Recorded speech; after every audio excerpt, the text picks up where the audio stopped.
Everyone, I'd like to call to order the joint meeting of the Cotati City Council and the successor agency to the former Cotati Community Redevelopment Agency for this Tuesday, October 24th, 2017. May I have a roll call, please? Councilmember Skillman? Here. Councilmember Deloso? Here. Mayor Harvey? Here. Vice Mayor Landman? Here. Councilmember Moore? Here. Thank you. Will you all please join me in the Pledge of Allegiance?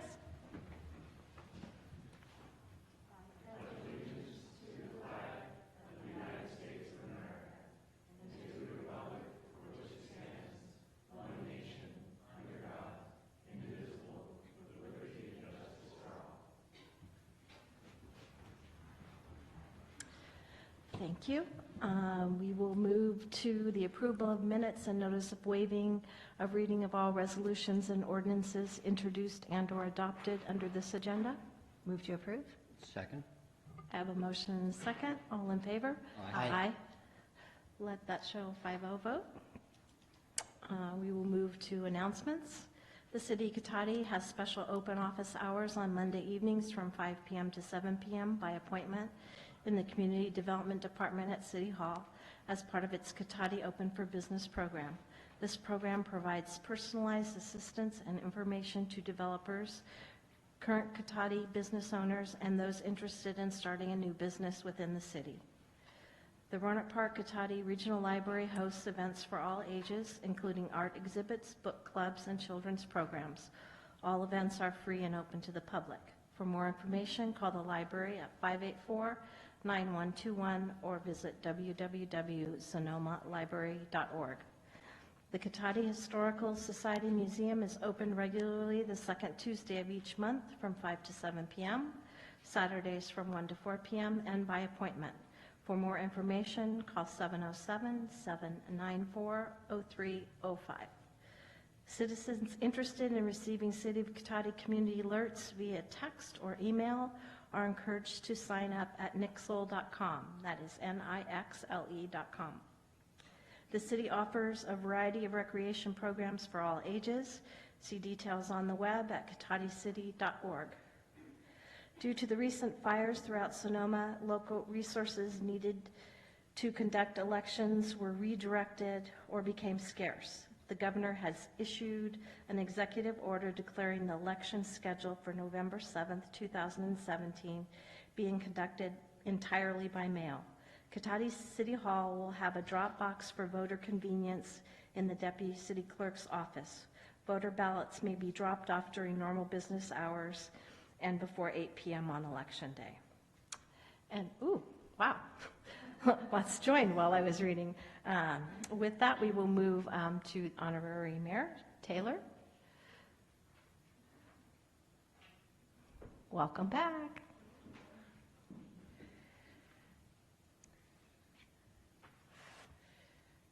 Are you ready? Are you ready? You have Yes. some homework, I believe you were given. Yes. I was tasked by this council to present what changes I would like to see within the city.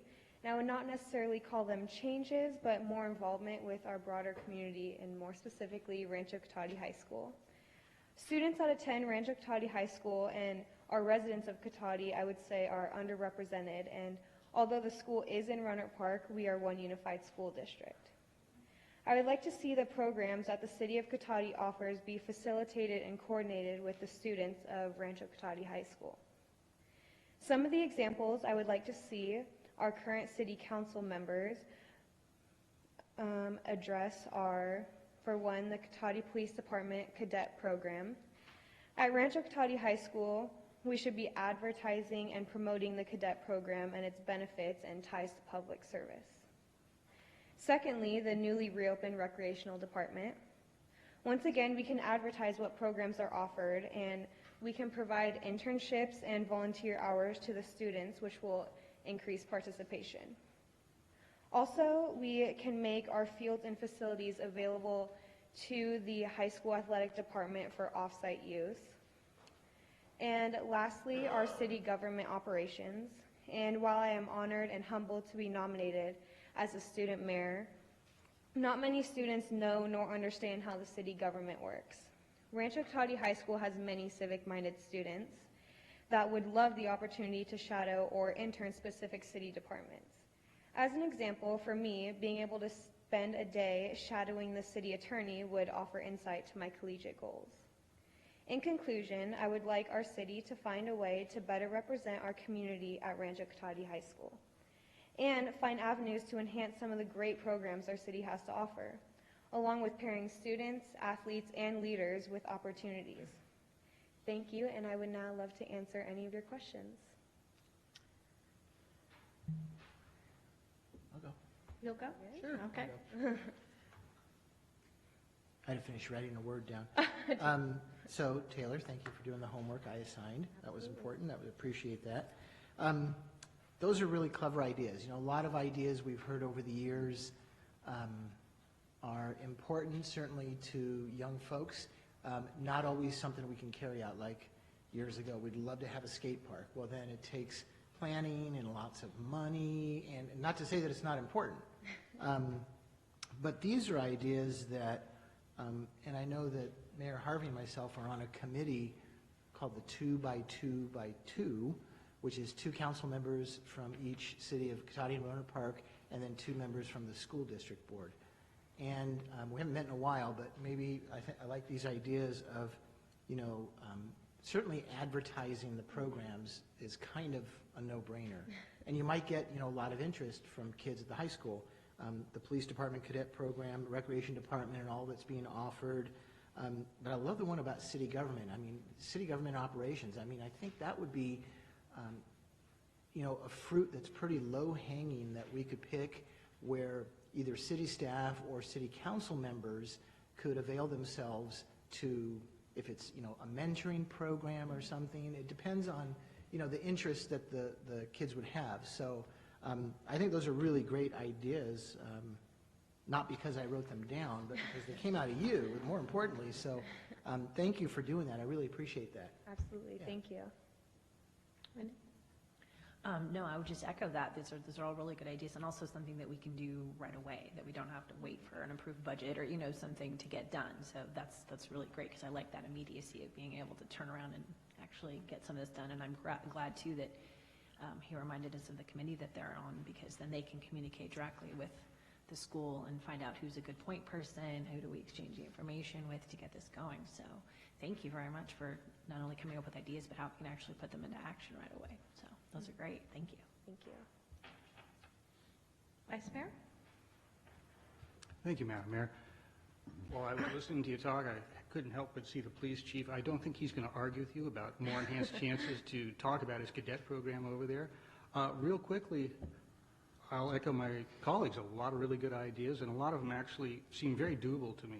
Obviously, we'd want to work with staff for that, but I certainly believe, I don't know if we can set up internships right away, but simple shadowing, there's no reason that couldn't happen, probably, whether that's for staff or the incredibly boring job of seeing what we actually do all day.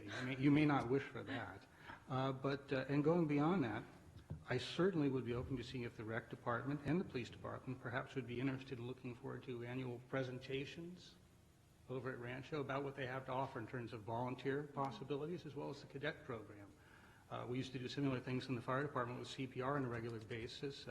Teachers seemed to appreciate that. It was always well received by the student body, and that might help everybody. So, and as far as off-site uses for city facilities, I would imagine that potential is always there. I would encourage you to have whoever's responsible, if there's a need, contact our staff, and we can certainly look into logistics, insurance, whatever issues might need to be resolved. And if there's something we can help with, I'm sure our staff and our mayor and council would be happy to help you.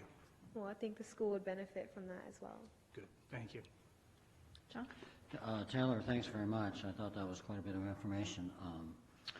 I think it's a wonderful opportunity really to reach out.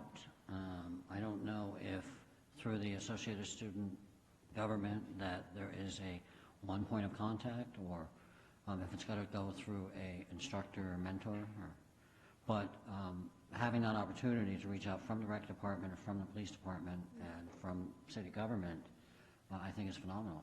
It's a great opportunity to get in there and to just expose some of the individuals there on what does happen locally.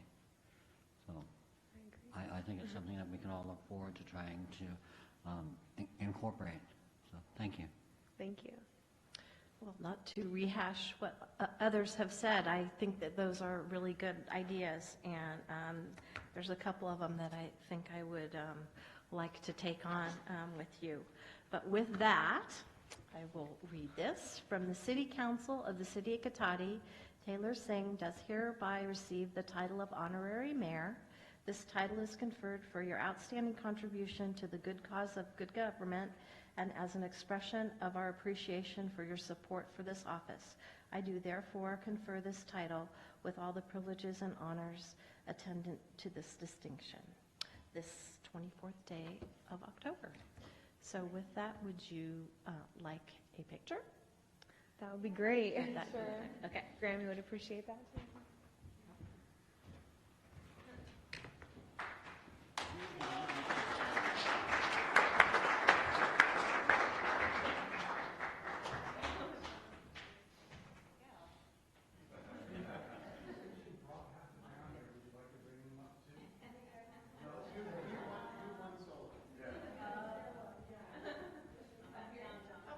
I'm coming back. I'm getting my heels on so I can be a little taller.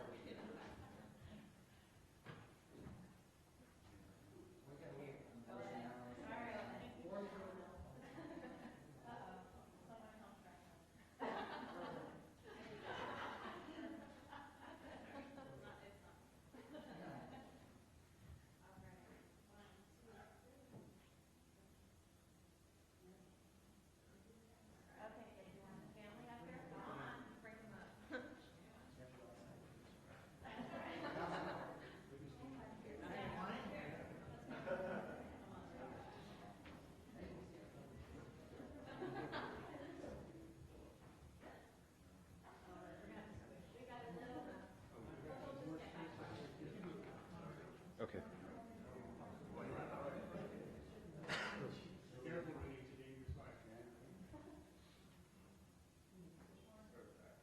All right, smile.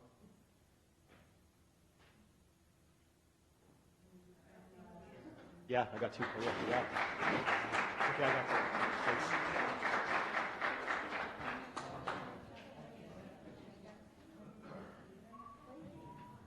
Yeah, the picture I took of everyone, the whole family. She has one.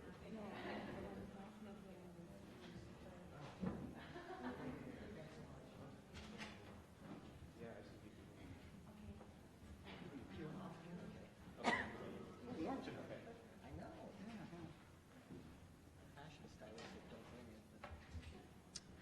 Okay, thank you for that, and congratulations, Taylor, and thank you for joining us. We will move on to presentations. We have an update by Sonoma State University Student Body Representative, Isabel. I know you're going to have to follow that act. So, as of the last month or so, due to the fires, all university stuff has kind of been suspended for a while. On that Monday, we got our first call about 4-ish, saying that class has been suspended until like 12, and then slowly it kept going until Wednesday, October 18th is when all of our classes and regular day-to-day operations started up again. Sonoma State has responded to the fires with a assistance center called NOAA Cares, and has helped to help aid anyone in the SSU community. Counseling is being offered for all students and faculty, and then we are slowly coming back to the school, and this is our first full week back. It's much harder to go back to school and start doing all the schoolwork, but we're doing it. Sonoma State was never officially evacuated, but we were closed down, and all residents were asked to leave and go to a safe location. And then last Wednesday, on our first full day back, we had a gratitude service. Judy Sakaki, our president of Sonoma State University, Wilson Hall, our Associated Students president, and then the chancellor of the Sonoma State University system all spoke. They gave a nice moving presentation, and everyone was very excited to be back, and all the students were even excited to start up school again, and everyone was just in positive spirits on that first day. But that's about all that's been happening since then. Well, great. We're glad that you're back, and we're glad that everyone is safe, and that you guys are doing what you can do to help one another. I think that that's a good sense of community. So thank you for that. No problem. Any questions for Isabel? I don't. No, not tonight, all right, thanks. Okay, let's see. All right. Approval of the final agenda, are there any changes to the agenda? Thanks, Mayor. No changes tonight. No changes? Okay. With that, we will move on to citizens' business and public comment for consent calendar items. Any member of the public wishing to speak to the council on any items listed on the consent calendar or any matter not listed on the agenda that are within the subject matter jurisdiction of the council may do so at this time. Pursuant to the Brown Act, the council is not allowed to consider issues or take action on any item not listed on the agenda during this period. Pursuant to City Council Policy 2017-2, comments of any member of the public are normally restricted to a total of 3 minutes in length per person for matters not on the agenda and a total of 3 minutes per person in length for any and all items on the consent calendar. The mayor may extend the time for a reasonable time where a disability accommodation has been requested. And with that, 12A.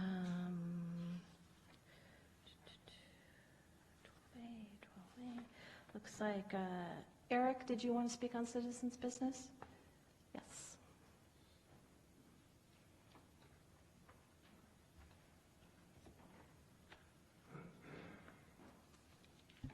Walking down here this evening, I was almost hit by a bicycle. The bicycle had no helmet, had no lights, and was going at a good rate of speed. This is not unusual. Bicycles go down the sidewalks as though they own the road. Skateboards do the same thing. Other cities, specifically Petaluma, which I'm sure you want to follow, at least have signs up saying that it's not legal for people to do this. Santa Rosa has the same signs. You have a number of ordinances that sometimes are followed. If you were to go to either of your two public parking spaces this evening, you'll find cars that are parked, for lack of a nicer term, willy-nilly. You only have one sign that can even be read, and it's behind foliage. The other three signs are faded and can't be read. So you might want to start maintaining your parking lots so that they can be at least followed to some degree by what you put down. If you don't have paint on the ground, it's hard for anyone to know where parking should be. You have parking spaces that have 2-hour parking, but they're white parking spaces. You have parking spaces that say motorcycle only, but it's printed on the ground in small print, and people pulling in don't see it. You need to have adequate signage. You also have this make-believe weird world that is upsetting to some of us that were here a long time ago. There was no problem with the police towing my car from Arthur Street years ago. Now apparently, oh, we don't know because there's gravel and dirt. If you were to go down Charles Street, a street that you don't really have to stop at because you don't have any of the dots anywhere coming into the main part of town, so stopping at the stop sign at Old Red and Henry and Charles, I guess, isn't as important as stopping at LaSalle. So people run that sign regularly. Then they zip down Charles Street. If you're halfway down Charles Street at 45 Charles, you can find a pickup truck sticking straight out into the street. Now, it's in that gray area where it's maybe city, maybe not. But where the license plate is in the city. The license plate is January 2017, so it's against the law. They've been there now 3 days. I won't tell you about the other 3 cars on the same street that have been there 3 days. But if you're going to have laws, you should have process, and it should apply to everyone. Arthur Street is not exempt. East Sierra is not exempt. And having a police supervisor tell me that dispatchers aren't really well trained is really insulting to them, because most of your dispatchers have been here longer than the supervisors. And when you have him worried about taxpayer dollars surveying streets, every property owner in the city has a lot line. And you have 3 trained civil engineers that have some ability to read maps and find out, really, where is the property line? Usually, telephone poles are not on private property. Usually, fire hydrants aren't on private property. So where you see those, it's an indication that it's public property, and you can ticket cars. So it's problematic when you have totally selective enforcement. Other places, like East Cotati, where you have curbs, like Feller Road, like Dorfman, I don't think I need to go on. I've sent you enough emails. Those streets still have cars that have never moved. Cars that have covers on them probably have been parked there more than 3 days. Are you almost done, Eric? I'm kind of wondering when you're going to start setting some policy and having your staff be accountable for their time. In the last 3 days, I haven't seen a police car. You might want to have them out and about because the clubhouse has taken up all their time. Thank you for your comments. Yes, George? Good evening. For the benefit of the people in the audience and the folks watching at home on live web streaming, my name is George Berich. I'm a former city councilman here in Cotati. And it was about a month ago where we were at this meeting where the issue of the electric vehicle charging stations outside City Hall here had come up, and I complained that we're not charging for the electricity for those spaces, as was the case to be under the original staff report by Damien Obid some years ago. Mr. Moore came back a month ago and said, Mr. Barrett, you're wrong. We are charging. Well, I've investigated it further, and my suspicions were confirmed. We have never charged for electricity at those charging stations, and I want to know what in the hell's going on. Either Mr. Moore is outright lying or he's covering up for the city. But I know several people who have charged their vehicles down there, and there's no way to charge. Now, you can call the website yourself, the 1-800 number, and they'll tell you for yourself. We are not charging. The city manager and staff have been charging their cars down there at the expense of the taxpayers here in Cotati for years. And I want this investigated. Evidently, there's a crime going on, and the police chief should take notice. Electricity is expensive. You already cut the recreation program and other programs over the years. I don't know how many thousands of dollars we could have saved if we were charging for the electricity like our city engineer, Damien, once said years ago that would be the case. There needs to be a criminal investigation. There is a cover-up going on here. Everyone's had plenty of time to investigate this. Anybody could have called me and brought facts forward that I am incorrect, but they're not. Now, I would beg each one of you to call that 1-800 number and have the people in that company tell you those charging stations have never been charged to anyone. The city is paying for that. That's a waste of money. That was not what the city intended. And if you care about this city and who's abusing their privileges here at City Hall, you should do something about it. Thank you. Thank you for your comments. Anyone else wishing to speak on citizens' business? Yes, Cheryl? Cheryl Nixon, Friar Tuck's Pub and Spirits, downtown lovely Cotati.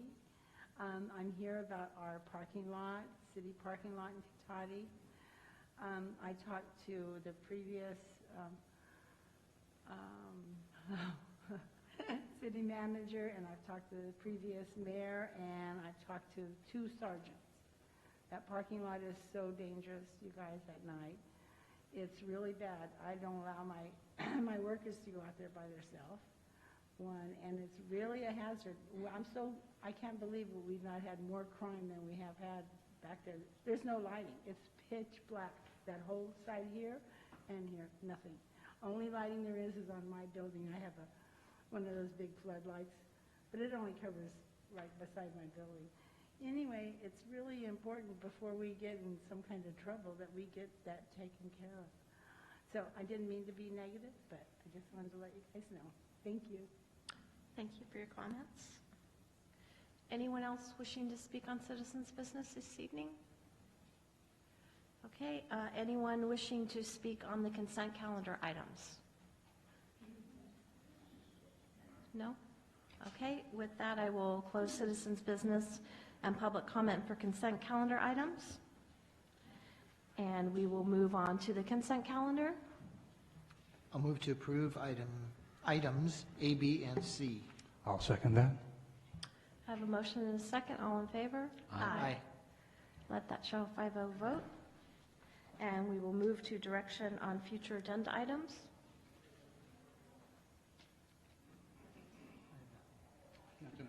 Nothing? No, not at Okay. all. So, I would reiterate that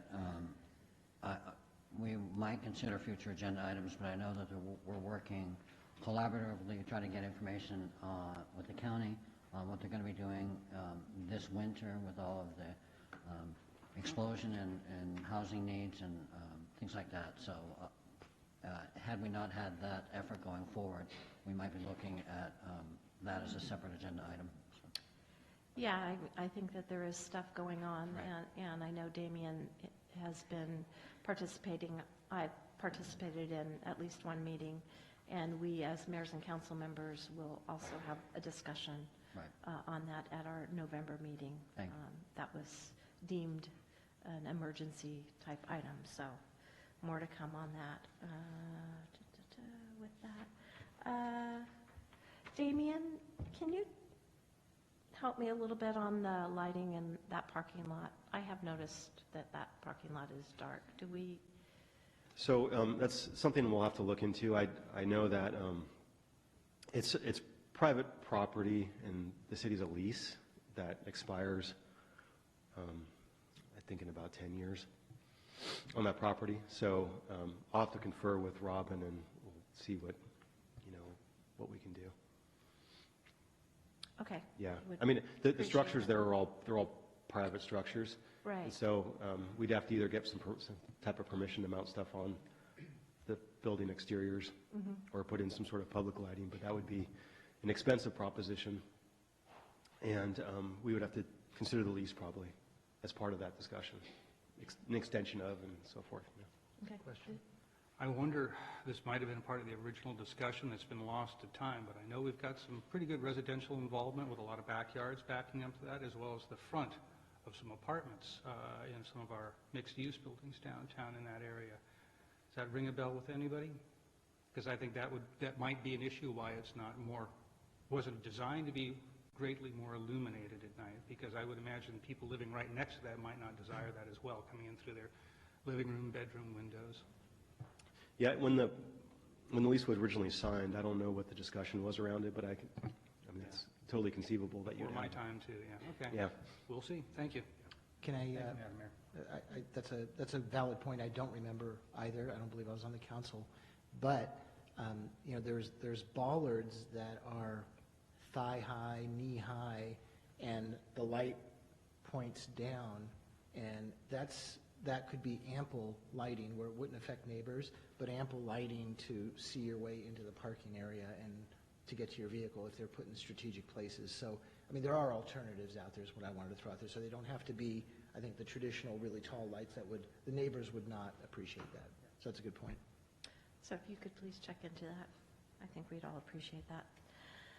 Okay, with that, we can move on to the regular agenda. The first item we have is item 12A, draft cannabis land use regulations. Vicki, you're going to lead us through that? Yes, thank you, Madam Mayor, and good evening, Council. I do want to welcome the police chief up here with us. He'll be part of the conversation as well as tonight we have our City Attorney Robin Donahue, and we also have Ed Grutzmacher from Myers and Ave. I think several of you have met Ed in the past. He was part of our panel discussion and has been working significantly on cannabis and cannabis-related issues. So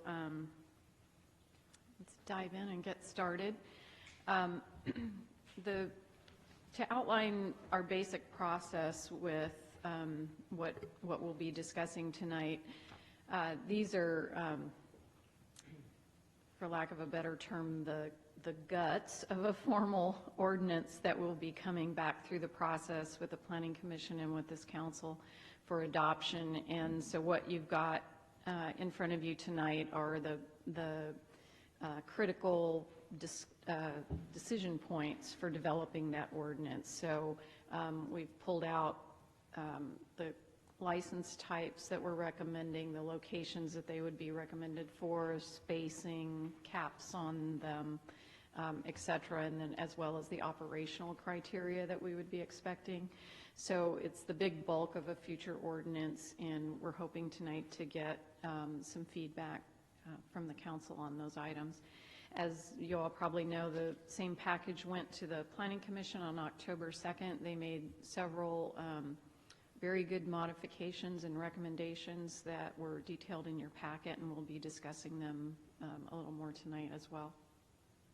Going forward, after the council direction tonight, we will, through November and December, be developing the ordinance and beginning to take that formal document through the process with the hopes of having that adopted either end of the calendar year, beginning of next, and then opening up an application process for any new commercial cannabis uses that the council sees appropriate.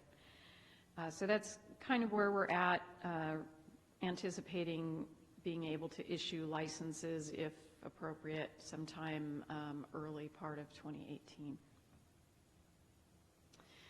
Just briefly, I know the council is pretty well versed at this point on the issue of cannabis and its legal status, but this for the public more than anyone. The cannabis history in the state begins at the legislature in 1996 when the voters passed Proposition 215, which legalized the medical use of cannabis. 2003, SB 420 was passed, which established guidelines for a medical marijuana program at the state level.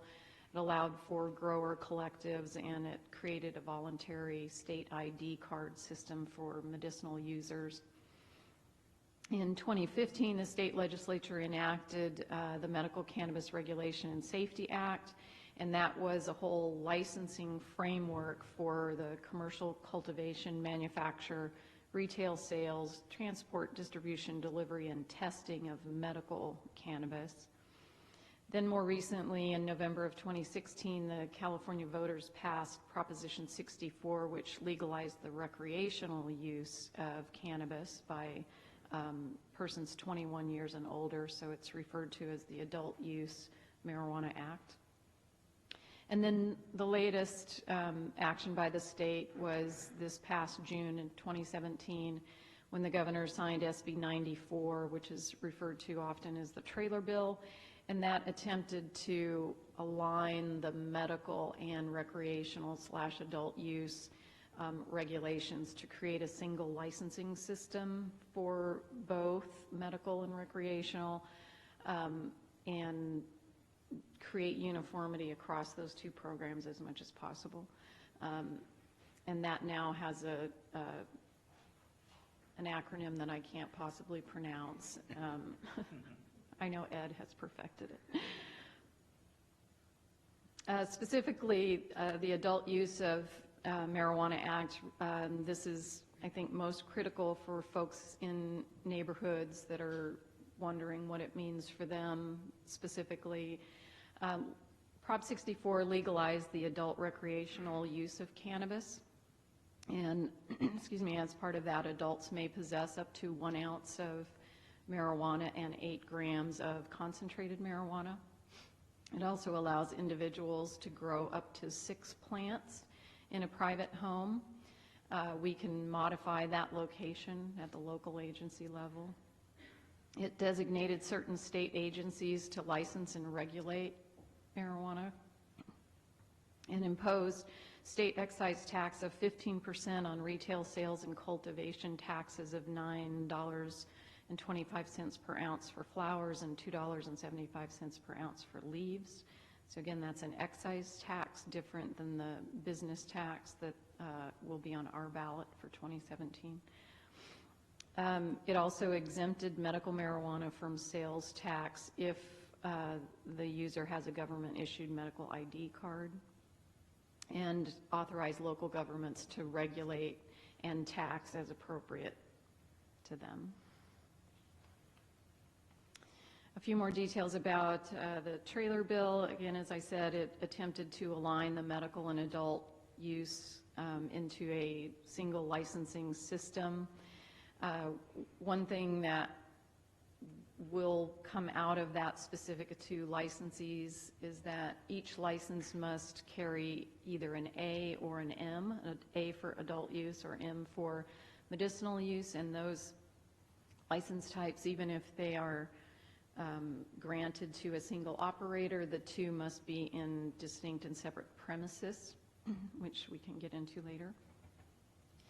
The trailer bill does allow for vertical integration of most license types, meaning that licensees can hold more than one license. Where that's not true is for the testing licenses. The testing is for the purpose of looking for contaminants and ensuring public safety, so those cannot be held by any other licensee. And then it also limits, I believe, the big size cultivation licensees, the type 5 licenses, more than 22,000 square feet. And it originally proposed elimination of the state-issued medical ID cards, but that was removed from the final version, and so that that requirement to obtain a government-issued medical ID card remains. This big binder that I have in front of me is about 2/3 of the regulations that the state put out prior to the trailer bill. What it is sort of the background and their proposed way to license and regulate, monitor licensees. However, when the trailer bill got signed to align the two programs, work on these regulations, I'm sure it continued behind the scenes, but there wasn't any more information made public. So what the state's saying now, and maybe Ed has some later information on this, but what the state has said most recently that I've seen is that they don't have time for their traditional rulemaking process, so they are expecting to issue temporary licenses on January 1st. So they're required under the proposition to begin issuing licenses, so that's a hard and fast deadline for them. So they'll be issuing temporary licenses, presumably for the purpose of finalizing their internal regulatory documents. And then for us locally, until we adopt our own set of land use regulations, whatever those end up being, and that ordinance becomes effective, our urgency ordinances will stay in effect. And I believe the city manager will be bringing those urgency ordinances to you one more time for renewal prior to the completion of our ordinance. I quickly want to point out to the public that there are some handouts in the back of the license types, which I think if folks aren't familiar, they might want to grab one of those. It's a turquoise and white colored document. I think it's just helpful during the discussion to have that handy, and it is in the packet. Real quickly, I just want to run through the basis for the staff recommendations that make up the draft document. We are proposing no outdoor cultivation, indoor cultivation only. That's for the reasons of increasing the security of both the operations and of the neighborhoods and property involved. We based our recommendations for the types and the number of licenses on what staff collectively believe the best would be best for us to be able to monitor and inspect as we need to. So what that ends up meaning in terms of the license types is that we have a focus on the mid-range size of cultivators, nothing less than 5,001 square feet and nothing greater than 22,000. We're limiting what we consider the industrial uses, the cultivation and the manufacturing, to the industrial zones, and placing the retail, that would be the dispensary and the micro-business license types, to the commercial zones. And specifically, when we looked at East Cotati Avenue, the downtown and Santero Way specific plans, those all have residential immediately adjacent, so we're not recommending retail dispensaries be allowed in those zones. So that left us with commercial Gravenstein, where there is vacant land that could potentially be built and not be up against residential, as well as some existing buildings. We also had a focus on allowing most of the uses to be allowed by right with as little process as possible. So in the schema that's in front of you, only the type 12 micro businesses and the level 2 manufacturers, that is the manufacturers that use volatile solvents, only those two require a use permit. All the others are allowed by right, but with a 2-year license. So a license that has to be renewed every 2 years. And we have you saw the proposed application materials in the packet. Those are set up to be able for the operators to be able to demonstrate to us that they can have no greater impacts to resources, especially water and energy, than what was assumed when the building was built or the general plan was completed. So we're trying to keep the level of impacts to what we've planned for and planned our infrastructure for. So long as the operators can demonstrate methods, technologies, practices that do that, they would be allowed by right. What I've got on these slides, I wanted to show you the original staff proposal, which you see in the two-tone, the light green and the white, and then I followed that immediately by the Planning Commission recommendations in yellow, where they decided to modify something. You'll see that in yellow. So the way the regulations are established, it sets a limit of 2 retail dispensaries, which would be either a type 10 or we've made an allowance for one of those 2 to be a type 12, the micro business. So the type 12, as you can see from the handout, is the one that allows for cultivation, manufacturing, and retail. The cultivation is capped at 10,000 square feet, so it's a little bit smaller scale, combined license type.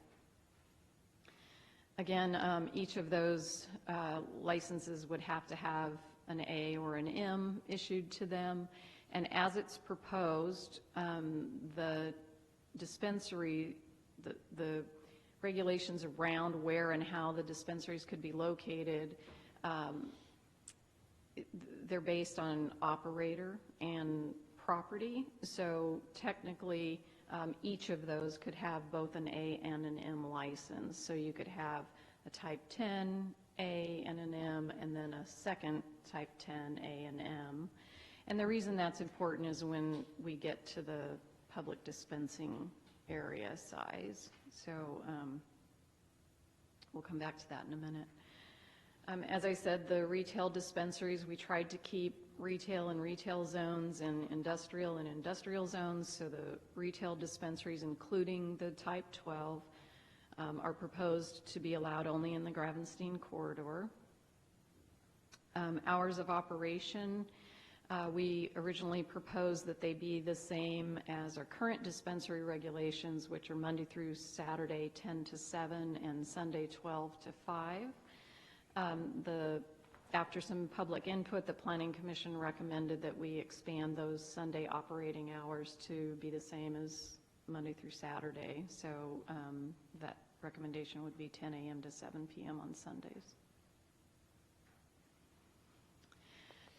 Getting into the public dispensing area, our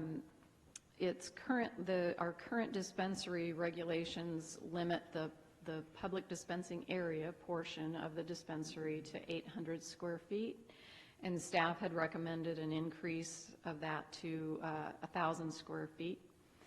The Planning Commission, again, after some public input and discussion, they're recommending an increase to 2,000 square feet, and staff does not think that that's an unreasonable number at all.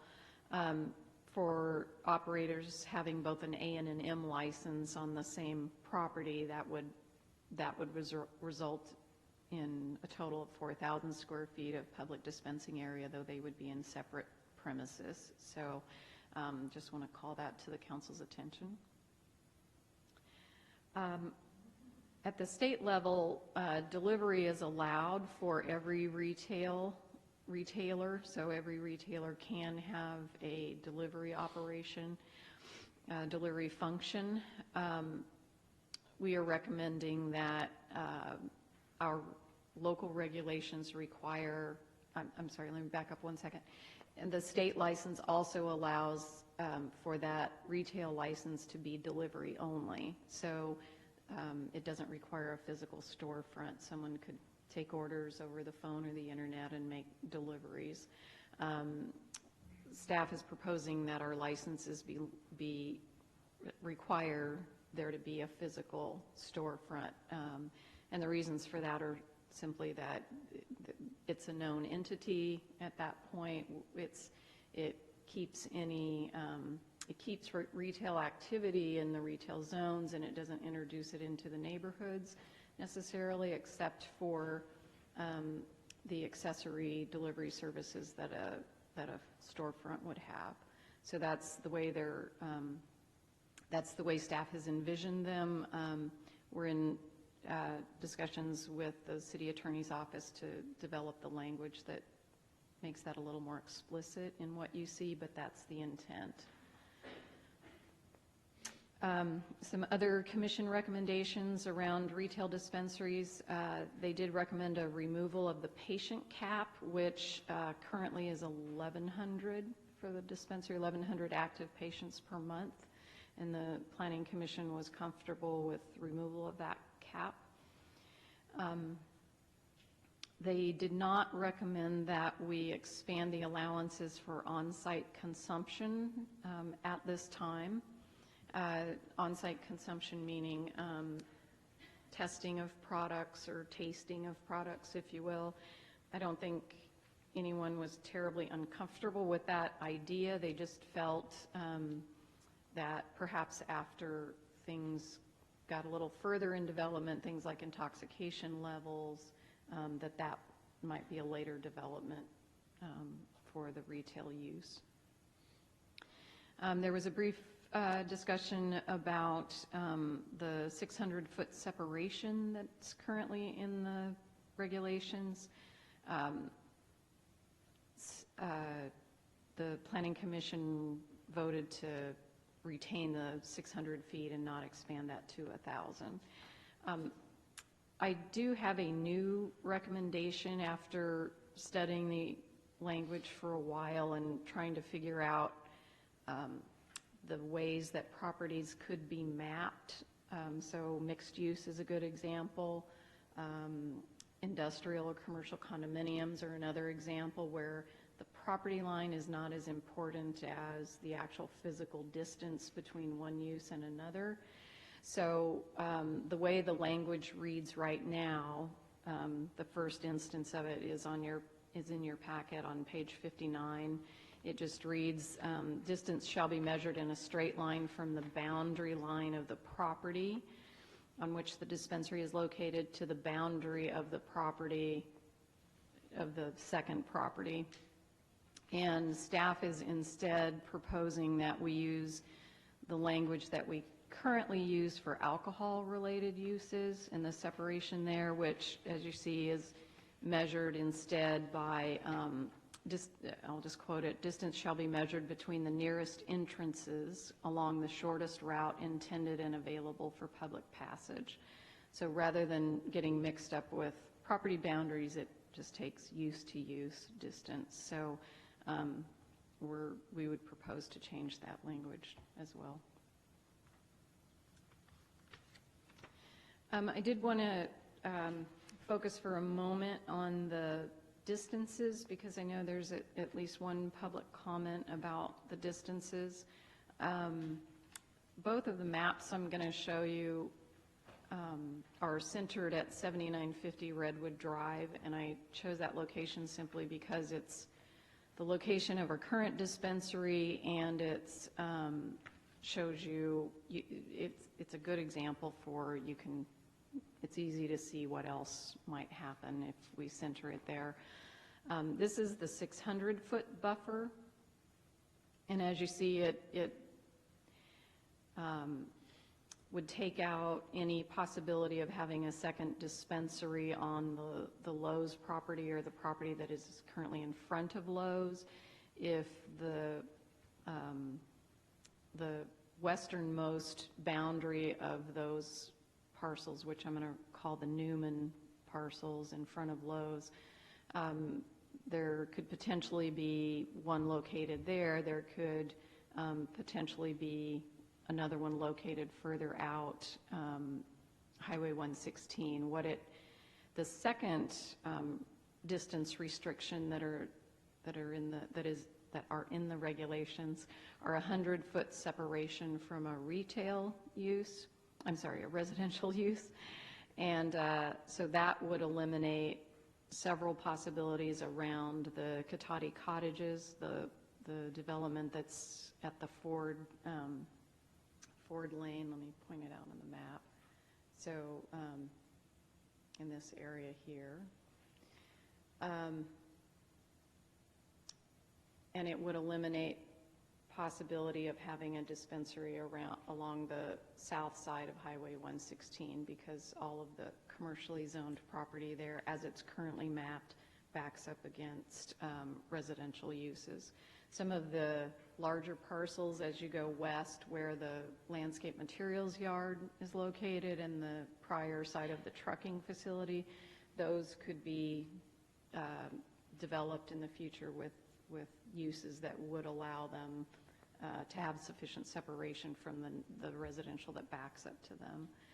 But that would be in the future. Today, it would be hard to accomplish that. And then when we look at a 1,000-foot buffer, again centered on 7950 Redwood Drive, it doesn't change it much. The possibilities remain the same for the south side of Highway 116. It does eliminate the westernmost Newman parcel. The parcels on the north side of Lowe's would be eliminated from retail use anyway because they're industrial zoned. So there's not a lot of practical difference between the 600 and the 1,000 foot as it currently exists today. However, as a economic development tool moving forward, staff does feel like the 600-foot buffer is more practical and would be our preference. Moving on to the other commercial uses, the cultivation manufacturing. Staff had recommended a maximum of 5 indoor cultivation permits. As I said earlier, no allowance for outdoor or mixed light cultivation. Mixed light is typically done, as I understand it, in greenhouses with auxiliary lighting or additional lighting added to them so that they have a mix of natural and artificial lighting. For security purposes, we're not recommending mixed light. So indoors within a permanent structure is the basis for the recommendation. So that gets us to the allowance for license types 2A, 3A, and 4. And the sizes, as I mentioned earlier, would range from 5,000 to 22,000 square feet of cultivation canopy with those license types. And again, those would be allowed in both the commercial industrial and the general industrial zones. On the manufacturing licenses, staff had recommended a total of 5 between manufacturing, testing, and a single distribution license. So we had originally recommended that there be a total of 3 type 6 or 7, and as you look at the license types, those are the volatile versus non-volatile manufacturers. And then the type 8 is the testing lab. And then a single standalone distribution with the understanding that manufacturers who also had a distribution license, that was a common business profile that operators might have. So if you have a distribution license in combination with your manufacturing license, that would be fine. It wouldn't count toward the cap. What the commission recommended is they thought it was simpler to just do a combined pool of 6 among all of the license types. And staff is fine with that. It actually makes it easier to regulate, and it doesn't create an artificial limit. It allows who's ready and willing and capable and acts as a good operator to bring their business to the city. And I believe I mentioned this earlier, but the Type 7 license, which is the volatile solvents, would still require a use permit. So the use permits for micro licenses and for the Type 7 manufacturing, the idea there is that a use permit would come forward, and the basis for review would be the same as it would if, for example, it was any other business using volatile solvents. So we'd have a commercial cannabis permit, and alongside that, a use permit that's really looking at the impacts of the operation aside from cannabis, so that a use permit could continue on into the future could continue on into the future regardless of whether it was a cannabis permitted site or not. So again, that's recommended for just the volatile solvents and the Type 12 micro business. On the personal and caregiver cultivation, the way the regulations are drawn up tonight, as I mentioned earlier, personal cultivation by adults is allowed for up to 6 plants by the state without any kind of license or permissions. The way these are structured here is that must occur indoors. My text on the slide says within the residence, but it's actually within the residence or an accessory structure. And personal cultivation of medical cannabis by a qualified patient or primary caregiver, separate from personal recreational cultivation. Under the state regulations, a caregiver can cultivate for up to 5 patients. So 6 plants for 5 patients. They could cultivate a total of 30 plants on one parcel and not be required to have any state license. They still have an ID card that recognizes them as either a patient or a caregiver, depending, but they're not required to have a commercial cultivation license. And the way the draft regulations are before you tonight, that must occur indoors or again within a permanent lockable accessory structure. So regardless of whether it's personal or whether it's recreational or medicinal, the regulations before you tonight require it to be grown indoors. Staff had proposed that both the personal and the caregiver cultivation require permitting. So the commercial cannabis permit that is in your packet is meant for the commercial users, the commercial operators, and we would develop a streamlined version of that we're calling in the regulations an administrative cannabis permit. As proposed, we would issue that to personal and medicinal cultivators in residential areas. And the purpose for that is simply as an educational tool more than anything else, similar to the way that we do no-fee fence permits and tree permits. We don't recoup our costs on those by any means, but it's a way to educate residents about what is allowed, how it's allowed, where, etc.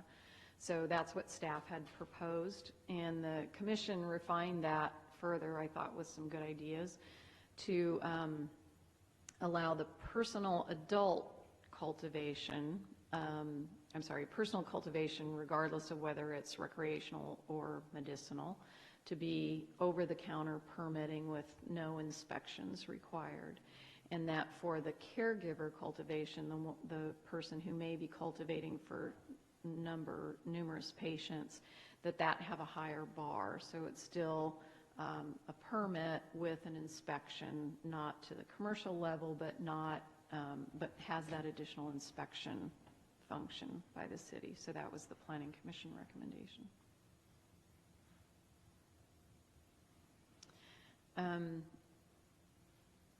This is, I forgot I had this in here, so I could have waited, but this is the scenario I was just describing with the administrative permit. On the commercial cannabis permit, these are the way the regulations are drafted. There would be a biannual review of the license, similar to what we currently do with the dispensary. They have a 2-year license that comes up for renewal. It would be reviewed against the business plan that they have on file, in addition, of course, to our ordinance and our permit standards. Staff had proposed that both the initial and all subsequent approvals be issued by the City Council, again, the way that the current dispensary approvals are done. The Commission recommended that we retain the biannual review and approval if allowed, but recommended that be an administrative level review with the staff instead of coming to the council. And so long as the operators could demonstrate compliance against the standards, that would be okay with them.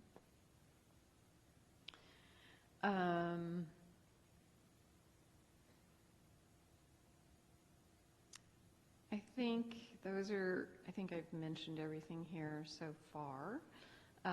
Again, there would be a fee charged to these permits to cover the processing and inspections, and that we haven't tried to set that fee yet, depending on what the council deems appropriate for the final process.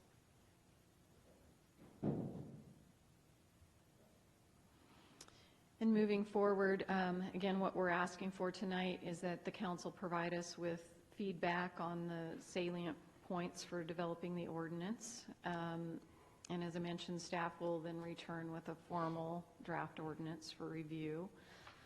And following the council adoption, should the council decide to expand cannabis uses, staff would like to open up the process for beginning to accept the applications. We're envisioning a process similar to an RFP, where we put out the requirements and the allowances and take applications for those. And the reason we'd like to open it up shortly is to close that gap between when the state begins issuing licenses and when we're able to issue licenses. It just seems like it's going to be a confusing period for people, and so we'd like to make that time as short as possible. Of course, we wouldn't approve anything or bring anything forward until the ordinance was effective, but if we could at least start accepting applications, that would be helpful. And unless the chief wants to add anything, I think our formal presentation is finished, and we're happy to answer all of your questions or the public's questions as well. Sure. You want to start? Be happy to. Thank you, Madam Mayor. Let's see. So I have 3 questions, I believe, for staff based on the packet. I have a few other feedback items that you asked for, but I'll save those for after public comment. But I want to start in packet page 44, item number 5, water supply. And you mentioned this briefly earlier. And it indicates that if a proposed use would use more water than that building typically would, it might not be an allowable use. And I get the intent of this. We want to make sure that this new industry doesn't become rapacious in its use of water beyond what we've planned for in that particular area. Cotati depends on groundwater for part of its water, so we're sensitive to that, and I'm supportive of that. But as I thought about it, I thought about what we've seen with some of the microbreweries, both in Petaluma and Cloverdale, that have been very successful in the community, but have had needs for water, and they've found ways to cut usage in other ways, make allowances to make that work. So I just wanted to kind of send that thought. I wonder if we could take a second thought at that before it comes back and see if there's any other thing. I mean, the first thought that came to mind, I know in wastewater, we do credit trading. So for example, if we have a city somewhere in the watershed that for some reason winds up emitting a little more wastewater and they just can't do anything about it, they can buy credits from another city that has excess, and we stay within our industry regions, and at the same time it allows us all to function. So, because I want to protect our water supply, but I don't want to hamstring an industry unnecessarily. So if there's room to move there, I think that would be one thing that would be good.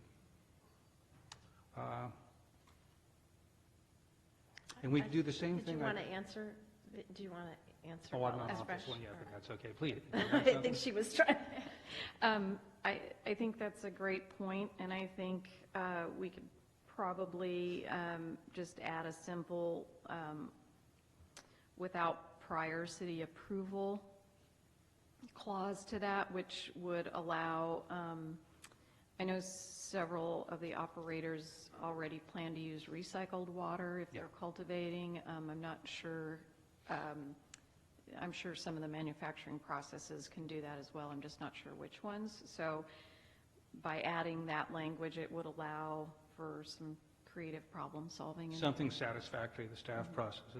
And we might be able to do the same thing with energy usage in terms if they can find other ways to do offsets with clean energy somehow in some way in the construction or perhaps regionally even. Again, getting back to that credit idea. But so the second thing I have for you, and I wanted to ask about, is in packet page 49. And this is item D, and it indicates that at each point of sale location, camera coverage must enable recording of the customers and the employee's facial features with sufficient clarity to determine identity.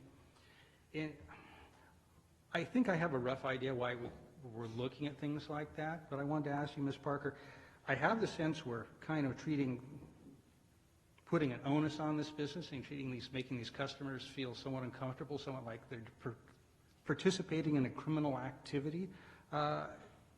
I'd like to see us eventually move to where this is part of Sonoma, what Sonoma County is, much like microbreweries, like good wine, like good food, and that doesn't help. Well, now, I do know that on the very next page, we do have something that I think covers the concern, and that is that any discrepancies during inventory, as little as 2%, notify police, because I see what we're being concerned about. We want to make sure nothing illicit gets back out into the market that isn't tracked, but I think if we can do that without making the customer experience negative, I prefer to see something like that. If there's a way to do that, I'd be pleased with that. And lastly, and this is kind of a messier one, on packet page 65, two related issues, both adult residential users and growing conditions, as well as qualified patient or primary caregivers. I know one of the big things that I think this council, we've kind of indicated in prior discussions we were concerned about is we understand how this business has grown up randomly, and as such we've had a lot of cultivation in neighborhoods that, while it's been done legally, has also been really problematic for the neighborhoods. We would like to see that out of the neighborhoods now that it's a real out in the open business. And as I look particularly at the qualified patient primary caregiver, I'm looking at 5 plants per up to, how many plants do we have here? Yeah, 6 per patient. We're talking up to 3 pounds, that's 30 plants in one residence or outbuilding. 3 pounds of dried product, and knowing, as I understand it, the strength of the product nowadays, that's a formidable amount of product to my mind. It strikes me, at least my first personal reaction is that's a lot for residential usage. This is the type of thing where you're getting to some, I would prefer to see it more over in the industrial area. I wonder if there's room to see a smaller amount allowed, because I think this truly, I've heard the concerns about potential crime, odors. Some of that I discount, but at those levels, at 3 pounds, I think that is problematic. On the other side of the coin, I'll completely flip my positioning here, and for adult use, I have a little difficulty.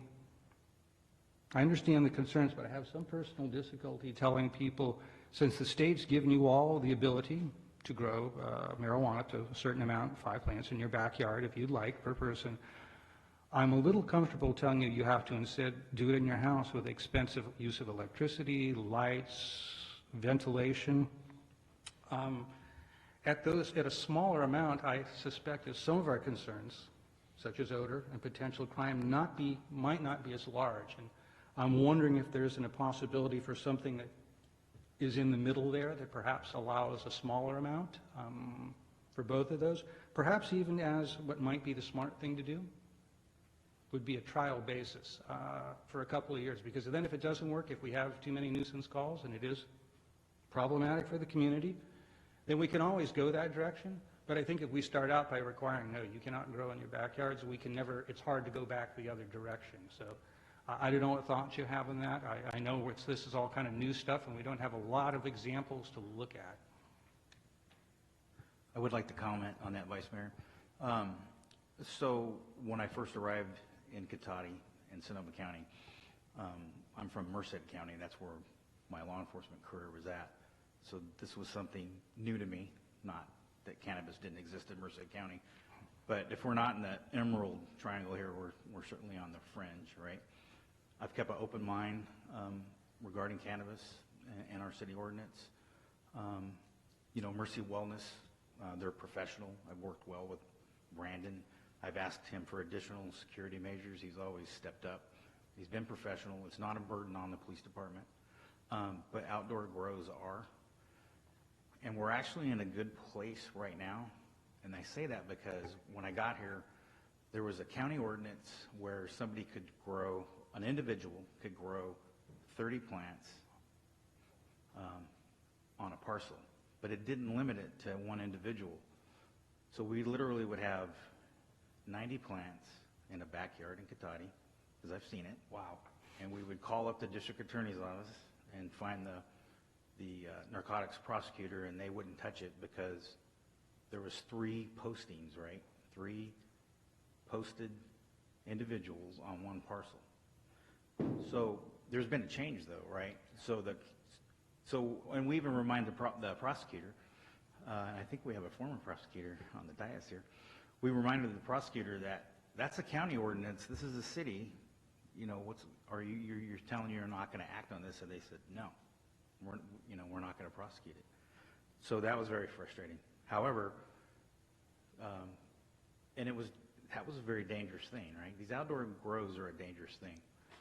And the county realized that. That's when the Board of Supervisors changed that law to say if you're gonna grow in a residential area, even like rural residential, you have to have a 2-acre parcel. And because of that, residents in Cotati or, you know, people that lease property, whatever, they know that. They know you can be prosecuted for that now. In addition to that, so right now we have a moratorium on growing cannabis in Cotati, right? So we have people call the police department and say, hey, what can we do? What can we, and we tell them you can't do anything because there's a moratorium, and that moratorium's been going on for a while. So right now we're in a good place. I think we can get in a better place. The calls for the odor and people, prowlers.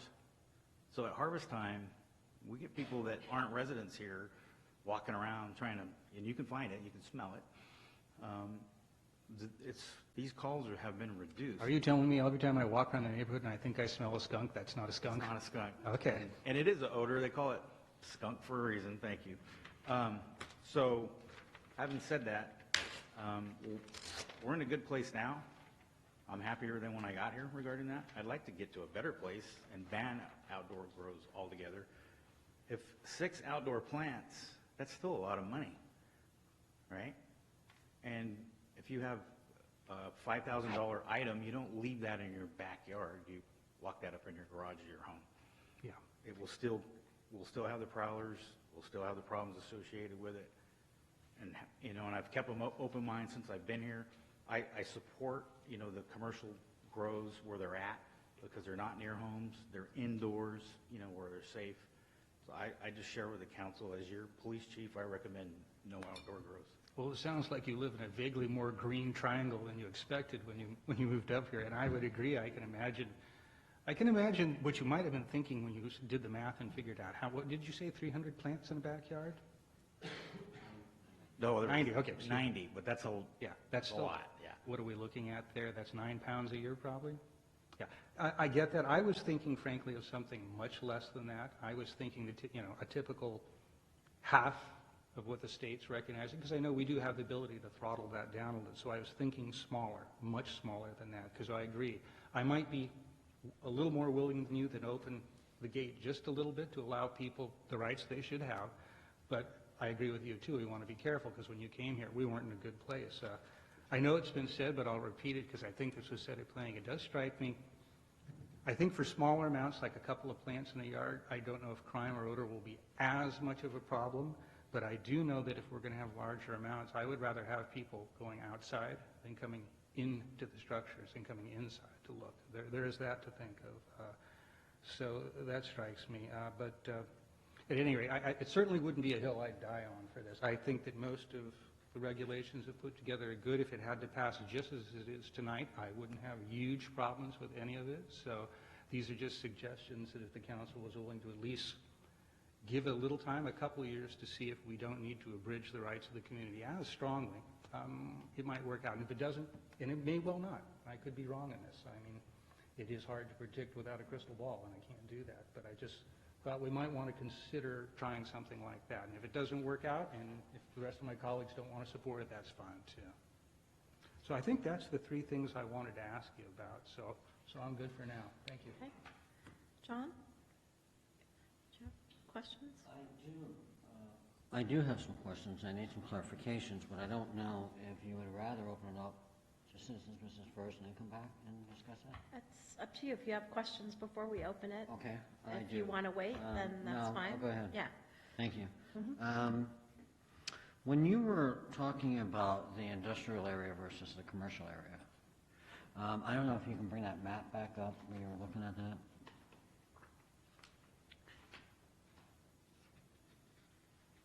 So my question was, if you go back into that industrial area, it would seem to me that that might be an ideal location for a Type 7 or a Type 10 license? The Type 7 The volatile? is recommended for the industrial areas, yes. Okay. The Outside of that purple, outside of the purple, yes, I'm sorry, I should have made that clear. The map here was simply to talk about the retail, the dispensaries. okay. The other manufacturing uses, so it's both manufacturing licenses, the testing labs, and the distribution license. Those are all proposed for the industrial park, yeah. The Type 10, the retail license, Type 10 and Type 12 are the 2 that have a retail function. And so those 2, in order to keep retail operations in the retail zones, that's why they're recommended for commercial Gravenstein, because the industrial areas properties aren't developed for retail use. There's an accessory retail that's allowed in both of the zones, but it's capped on the percentage that it can be. And so those parcels by and large don't have retail size parking lots. They're just made for employees and, the occasional drop-in or service vehicles. So it's not to say that in the future we might want to look at expanding. I know there's at least one comment letter in that suggests that the properties along Redwood Drive might be good candidates. I don't disagree with that especially, except that we haven't done that kind of review for those properties. If the council recalls, when we did the general plan, we recognized that those properties along there, several of them, were built as large item showrooms. So the carpeting store, the Harley dealer, the outdoor pro shop, Those are all built they have big windows where they can display big bulky items that wouldn't fit in a, 1,500 square foot boutique retail spot. But then at some point in the city's past, that area was rezoned industrial, and so a lot of the retail activity that might happen with the showrooms isn't currently allowed. So when we adopted the general plan in 2015, one of the action items was to come back and look at that strip of buildings. And so we've initiated that work along with actually the Gravenstein corridor, because we're having trouble getting retail tenants in Gravenstein. So we've initiated a research project into, what is the demand for retail/industrial space, because it's changing. We all have been reading about the death of retail, and so that's what we're in the midst of figuring out. What should our zoning look like? Because right now it's very polarized. It's either industrial or it's either retail, and it's not really situated for the next wave of industry. So staff has initiated work on that. We're in the midst of it, and we're just not ready yet to make a recommendation about adding retail to the industrial zones. Okay. Thank you. On the type 12 license for the micro business, that would be allowable within the commercial zone. Correct. So with the cultivation in an area less than 10,000 square feet, you could also have retail there. Correct. And then the retail and the cultivation could be no greater than 10,000 square feet. The cultivation canopy is capped by the state at 10,000 square feet. The retail is not capped at the state level. Staff has suggested the cap of 2,000 square feet.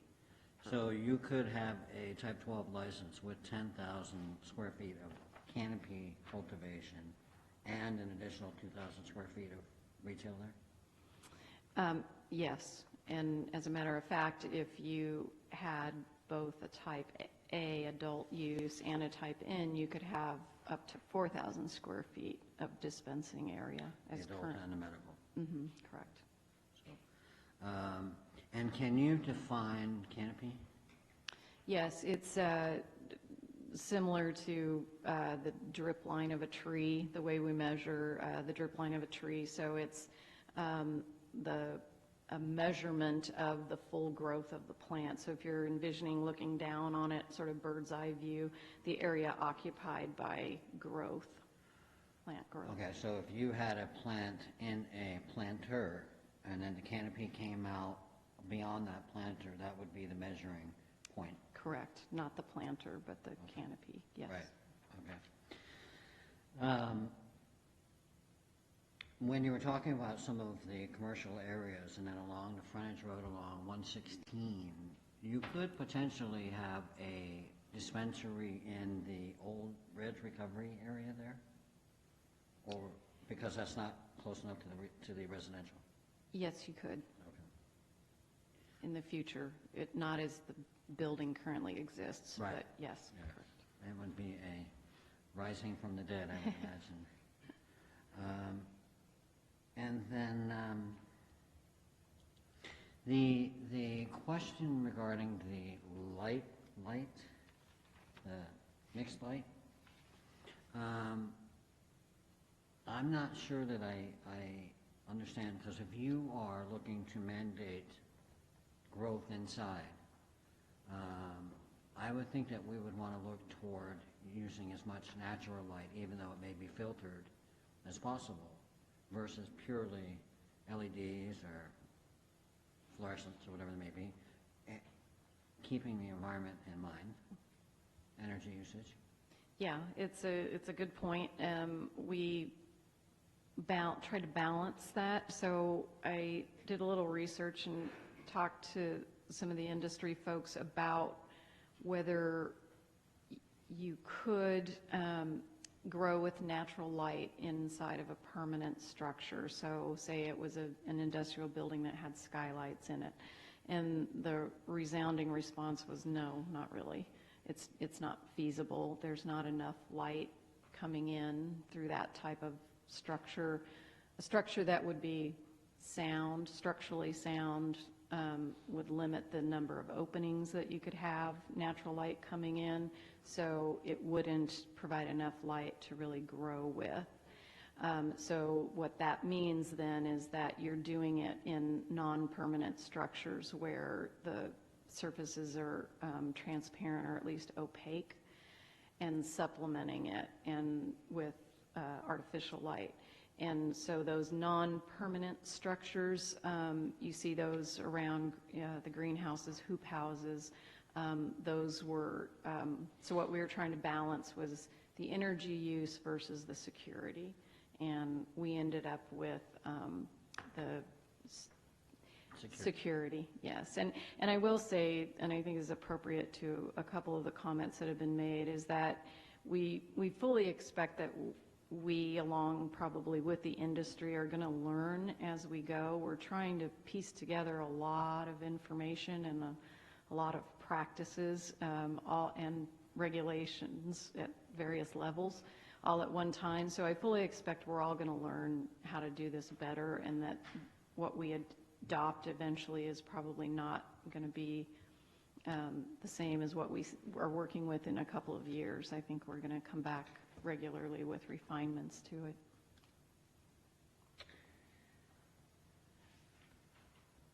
Yeah, I think that answers my questions for now. Thank you. John?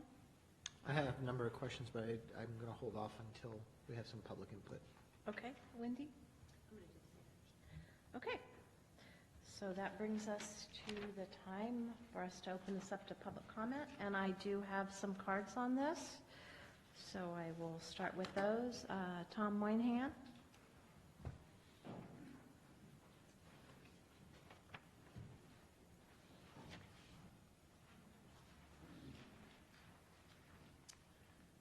Good evening, council members.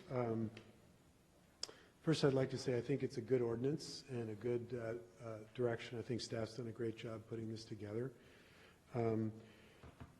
We happen to own some property along Gravenstein Highway, which I think, Mr. Moore, you mentioned the res recovery room, so that's a potential candidate for this type of use.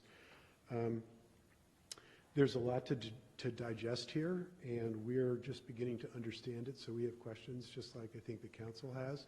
So we're hoping that we can work with staff to kind of, not tonight, but over the next couple of days, get some clarification on some of our questions. I think they're all simple, and we can work together to do that. One particular slide that came up that I wasn't quite sure of was the business park slide. Could you maybe go back to that?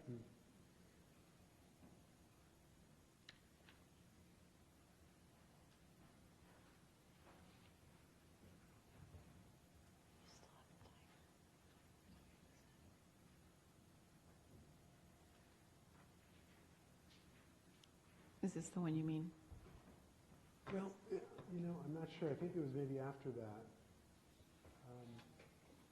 It said something about business park being okay, and This is the one slide that I have on the proposed uses for the industrial areas. And then I think we had a lot of discussion about, with the map as the image. yeah, well, there was one, we can go over it. We don't have to take everyone's time up tonight, but that was one that we're definitely interested in understanding. I guess a couple things I would ask the council to think about in terms of the quantities and the clarifications. I think there's a little confusion about the A and the M license and whether that counts as one dispensary or two. In other words, if you have an A and M, is that one or is that two? That would be good to clarify. And a lot of these points, I think, are all things that we can clarify before this, becomes codified with the council.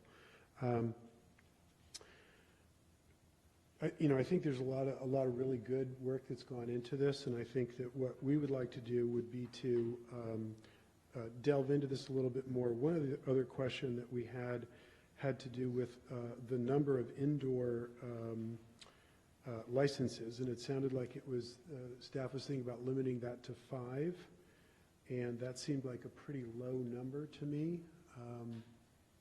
So that's something I think we should look at. I'm not sure how that number got created, but it seems a little bit low.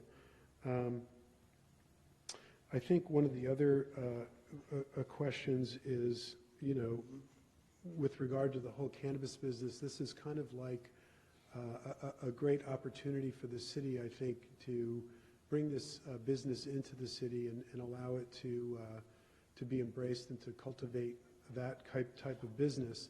There's a lot of economic benefit from this, and I don't know if there's been an economic study done associated with this. We are interested in that aspect of it as well.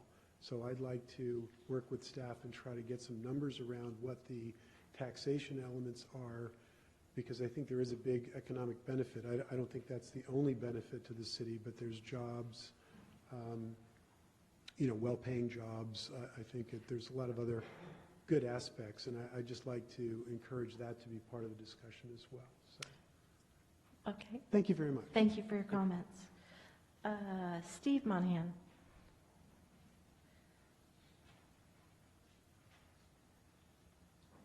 Good evening, council members. Thank you for your time. My name is Steve Monahan, and I'm here to offer my support for the cannabis ordinance. We have a parcel in the city that we would love to be able to have a project happen on. I've been involved in the cannabis industry for 5 years. I'm involved in a cultivation operation and a dispensary in San Francisco. I also have several cultivation projects in Santa Rosa. We would love the city to allow this to allow this use. We have a parcel that's currently within the sphere of influence of the city, and if possible, we'd like to be able to maybe apply for a license while we're simultaneously going through the annexation process.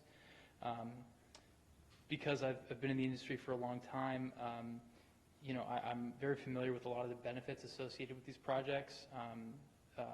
This industry offers a lot of high-paying jobs, living wages.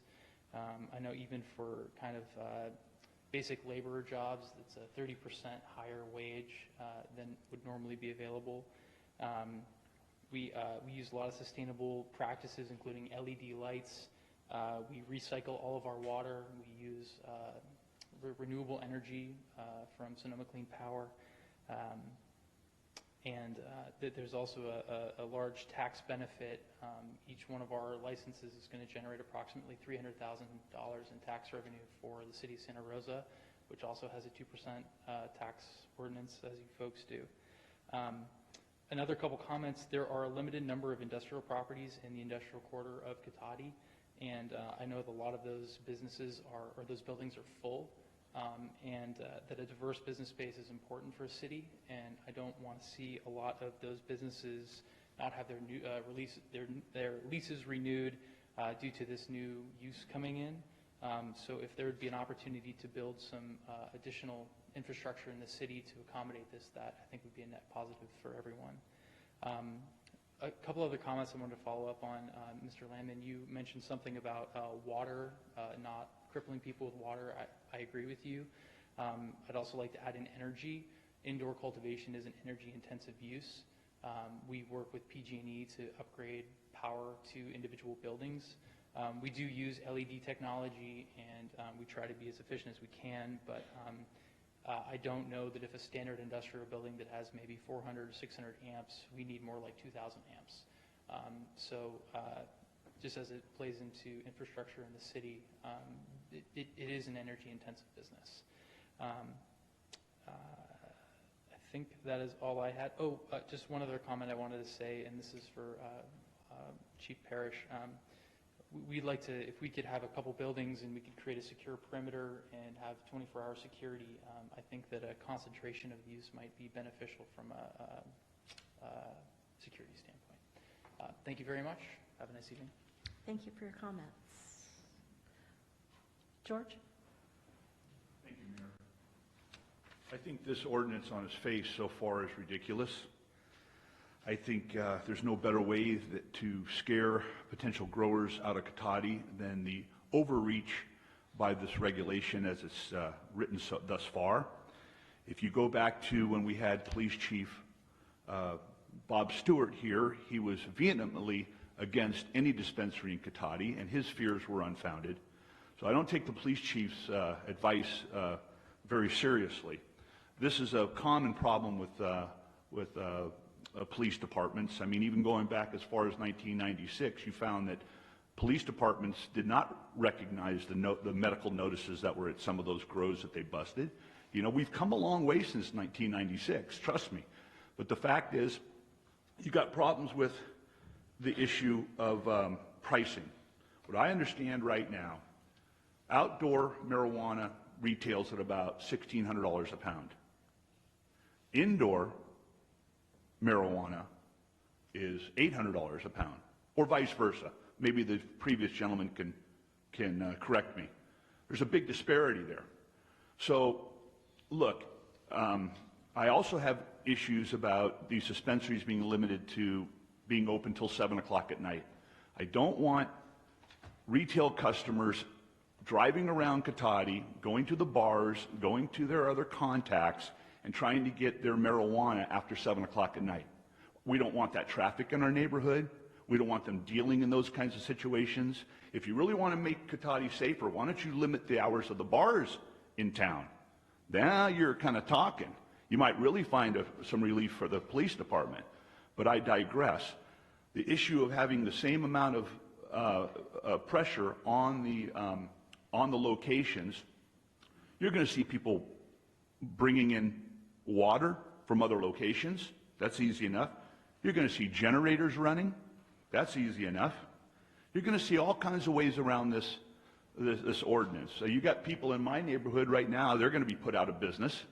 You know, we might find people that can't pay their mortgages in town. If you follow your map the way it is right now, I'm going to be surrounded by some dilapidated units and homes here pretty soon if this gets passed. There's lots of problems here. The energy consumption has not really been taken into consideration. You should be supporting more outdoor grows. And this whole notion that if you grow 6 plants, that they're all going to survive is really uneducated assumption. They don't all survive. A lot of those plants die. They get pest infested. There's problems when the electricity doesn't work right and they lose crop. You're really overestimating it. You need to do a lot more research on this. I hate to see Cotati lose again, lose its competitive advantage and scare more, honest business people out of Cotati. Thank you for your comments. Eric?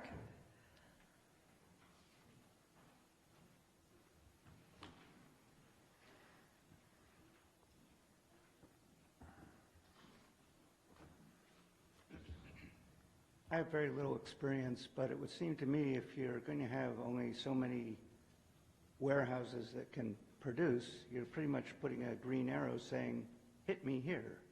There unfortunately have been people that have been killed on 116, Lone Pine, and other areas, primarily from out-of-state people that are hired to trim and that sort of thing, and they say, why should I settle with 6,000? I know they got 60,000 in their bedroom. This is a little bit more professional, a little bit more taken care of, but if I can sit down and look at a map, as you show up here, and say, oh, well, they're going to be down El Portal, I'll just go down El Portal and hit whatever warehouse may or may not be happening. The issue with the business is you can't use banks and you have certain limitations on security. The police are going to be very busy going to certain areas that have high business. In terms of personal use or personal grow of 6 plants, it's kind of ridiculous. I in no way imply that the Campbells are involved with this, but the house across the street from the police department has a large garage. Well, they can grow their 6 plants in the garage, no problem.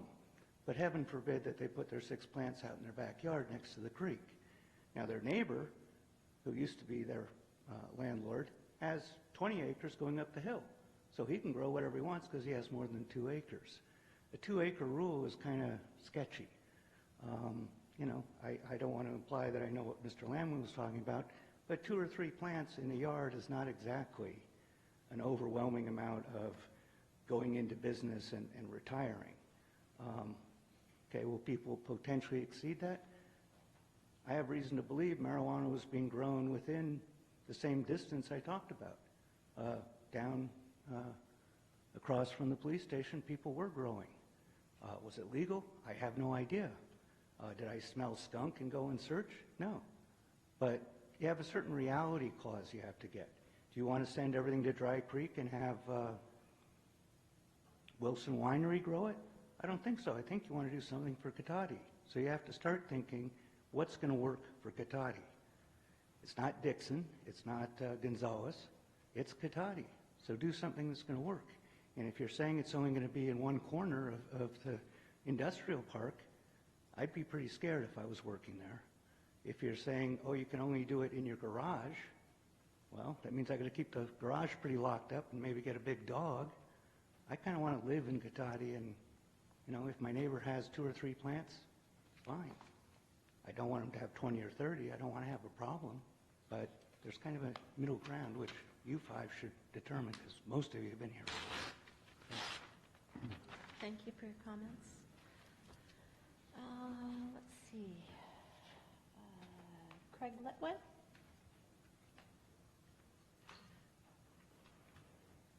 Madam Mayor, Council, and staff, Craig Litwin with 421 Group, a cannabis consultancy.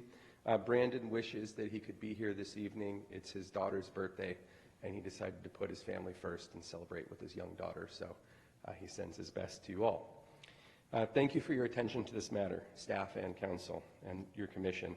The big one for me that I see right now I'd like to advocate for is the 2,000 square feet for the medical outlet and an additional 2,000 square feet for the adult use outlet. I think that's very important. For those of you who've taken the tour at Mercy, it's 800 square feet. It was rather packed when we did one of the tours. Elderly woman came in a wheelchair. There wasn't as much room as we would like. There's not as much room behind the counter for the staff, just the minimum amount of room. A little extra there would go a long way. Now let's get a couple things out of the way here. I do think on-site consumption eventually makes sense. I sense it's not going to happen in this process. I respect that. I do think watch what is happening in other jurisdictions and tease that out next. Just as it seems like you're poised to eliminate the patient cap, which I strongly recommend. Last time you did an ordinance revision, you didn't. This time it seems like everything's lining up to where that makes sense. It's tried and true. You understand it's the next evolution, just like on-site consumption, I suspect, will be. I do think license types, if one dispensary operator has an A license and an M license, that is considered one dispensary. That's something in your staff report, just to kind of bring attention back to that. I also fully support the biannual staff renewal for applicants. If you have a problem applicant, empower your staff to allow it to elevate it to the commission or the council. Have a public hearing if there's an issue. That's your staff's right. I think that's a good opportunity to free up everyone's time, but also have strength if you need to for those who do things incorrectly. Type 7 volatile extraction I fully support, along with Type 6. Absolutely, it's imperative that you move forward with adult use as quickly as you can. I fully support that. I think that you're really tackling a full spectrum of the state law here, and I again applaud you for that. On outdoor cultivation, if you don't allow personal outdoor cultivation, which I again support, I respect your position, Chief. I respect the concerns that I've heard. I respect giving folks the right to grow it for free in the sun. If you are to have it not allowed outside, I would strongly recommend that you don't have a registry for 6 plants. You allow people to do what's allowed under state law. And if you do have a registry, that you isolate that from public records request acts. Thank you.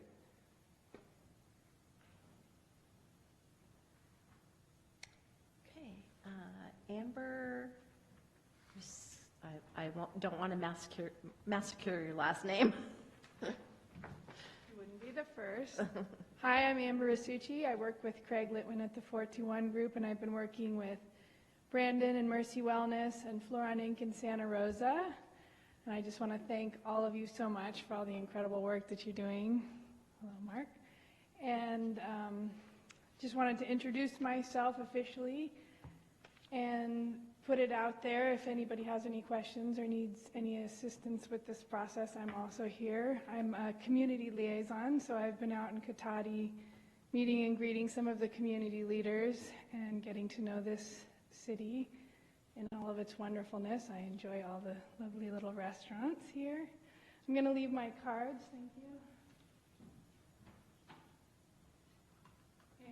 And I just want to say thank you for all the hard work. Thank you. I have no more speaker cards. Does anyone else wish to speak on this? Seeing none, I will close public comment on this item and bring it back to the council. Madam Mayor?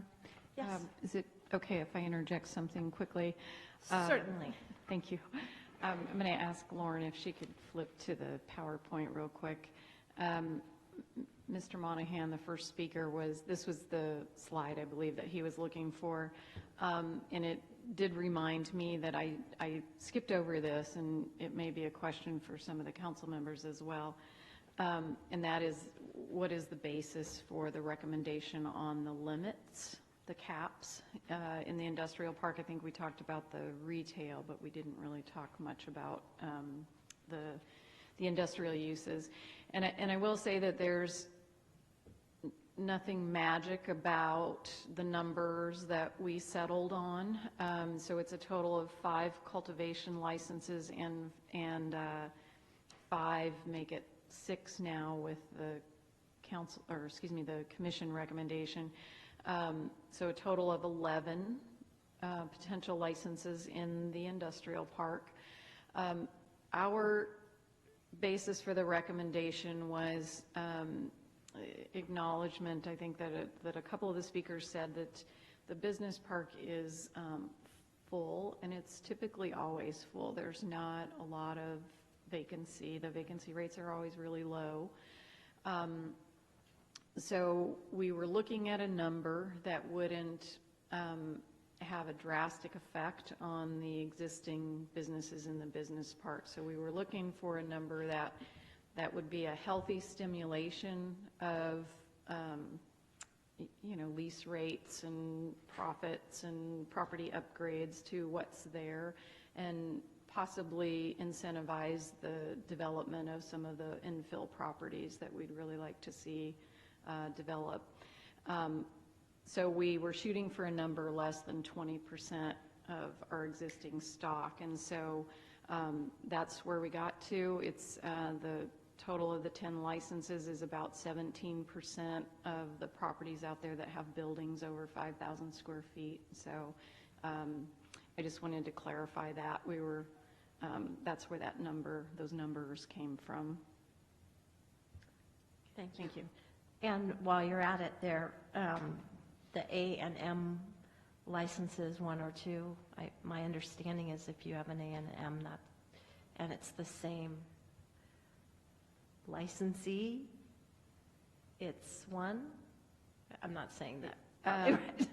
I can maybe ask Ed to clarify this, because my understanding, and I believe it's different from the speakers, my understanding is that each of those, they may be issued to a single operator, but they need to be different premises. So they could be side-by-side suites, but for us, we would be, as long as it's a single operator, we're counting that as one of the retail licenses, but the square footage would come into play. Each one would be 2,000 square feet. Is that correct, Ed? Okay. Okay.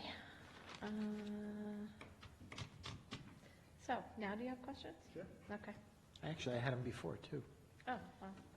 So Since I'm I just... left off at you, we'll No, start no, with it's you. quite all right. I'm going to be kind of all over the map with the questions, so I'll go slow, I guess. Map on the Nothing out of the ordinary. Mr. Litwin brought up a very interesting point. I would like staff to look at this further for the future, and that is the fact of maybe no registry for 6 plants. It's a very interesting idea, and I think we should at least look at that and see what are the pluses and minuses of that concept. So I would agree with that. I know, and I appreciate the 2 letters that were received, one from Mr. Ellie, one from Mr. Roselli, and I don't know Mr. Roselli's letter was the concern of odor in the neighborhoods. We've all experienced it. It is what it is. I'm not in favor of outdoor grows at this point. You know what? 10 years from now, things could change. 5 years, 2 years from now, things could change. But I think our initial ordinance, we should keep that in place. That's just my opinion on that one. Now I have some questions on accessory structures. Let's start with those, separate from a residence. I know the ordinance has in there inspection of before these are licensed. So are we going to come up with, here's a square footage plan, here's what you should do? Are we completely leaving it up to people and only making the recommendations that are in there and then visiting those sites before they're licensed? It's part of a process that we haven't fully developed, so we can certainly refine it based on the council's feedback tonight. If any accessory structure that is less than 120 square feet does not require a building permit under the building code. If you run plumbing or electrical to it, those need to be permitted and inspected. So we're basically saying if you're building a structure or retrofitting an existing structure in order to grow cannabis, we want to come out and inspect it for the ventilation, the energy, the water, because the plumbing and electrical would be inspected anyway. So I'm sorry, say again that square footage, 120 square feet? 120. So I'm going to build a 100 square foot outdoor, 100 square foot structure to grow plants in, and I'm not running electrical to it, I'm just running an extension cord. How does that get interpreted by staff? As a code violation. Oh, lovely, okay. I'm not doing that. That was the proverbial. Okay, cross that off my list for Christmas. Got it. I'm just trying to play out some different scenarios in my head. And something about a regularity check on these structures. So you check it, as it's being constructed, it's fine, they get licensed. What happens in 2 or 3 years? There's going to be potentially some degradation to it, pipes may break, wires may break. And so is there a way to build into the ordinance early on that there would be a cycle that whoever it is, if it's the city, would go and look at these buildings again? Because I'm just concerned, you build it, things fall apart. So I don't need a response. I'm just saying consider something like that and maybe building it in. It creates a ton more work, I get it, but we also have a sliding scale on our business tax. Before I forget the business tax, we really, now that the ballots are all mail-in ballots, education, people really need to understand this is a business tax on this business, that it's not a general sales tax, use tax, parcel tax. That 4-letter word tax can really scare people. And I hope when they're reading these, they're going to understand that it's very specific and very narrowly focused. So I just want to encourage staff and council to, and the public, to share that with everybody else in town. Okay, keep going through my questions, sorry. It's okay. The buffer zone, the 600 versus 1,000 feet. I guess at first I was thinking 1,000 feet made a little more sense, but from a practicality standpoint, it seems like 600 feet would still work. I know we were looking at the maps. I mean, that seems to work, at least in our current situation. So I would be leaning towards 600, not 1,000. I have more scenarios here. Okay, so 6 plants. So I have a house. I'm growing 6 plants in it. I have another 125 square foot structure on my property. I'm growing 6 plants in that. Is that legal? It could be legal if you have an ID card as a caregiver. It would not, so the regulations are 6 plants for personal cultivation or qualified patient cultivation. It's 6 plants regardless of the number of adults in the household. Or maybe I should qualify that. For adult use, it's regardless of for adult use, it's 6 plants regardless of the number of adults. If you have a caregiver card, then it could be more than that. But I thought I read somewhere it was 6 plants per residence or accessory structure. Well, I have a residence, and what if I have and/or build an accessory structure on my parcel? I like to get into the weeds, bad pun, but I really think these might be questions that come up, and let's try to work through some of these. So, and again, if this is something you need more time to think about or don't have an answer tonight, I just think it's important to consider it. And if I could ask you to restate the question, I may have missed it. Are you asking if for personal use or adult use, someone could grow 6 plants in the house and 6 plants in an accessory structure? Correct. The answer is no. It's 6 plants total, regardless of which structure. Why does it say residence? Maybe it's Ed keeps mirroring, raising his hand, it's mirroring state law. And, yes. So the state law requirements mandate that the local jurisdiction can't prohibit 6 plants per residence. The local jurisdiction can allow for more than 6 plants per residence. The way the ordinance is currently drafted is to mirror state law and to allow those 6 plants per residence. So there will be 6 plants per residence, including any accessory structures or number of adults or whatever. But if it's the will of the council and they want to allow for more than 6 plants, that's within your discretion. And I get that. Okay, I get that part. I guess there's people out there that may look for some workarounds, and I don't know if that's one of them. If it's clearly black and white that no, that scenario won't work, that's great, but I also think we ought to address that somehow. And yeah, I mean, we can make sure we tighten up the ordinance as much as we can, but the requirements under state law are 6 plants per residence in a locked enclosed structure. So it can either be within the primary residence or in an accessory structure, but it's still limited to 6 plants. So then I never got the either or when it came to structures. That part never settled with me. Even if it's written in there, I missed it. So let's bump that up somehow. I think that would be important. The administrative renewal, don't really have a problem with that as opposed to it coming to council. And I think there was some discussion on that. I was wondering, where is the public process if it's an administrative renewal?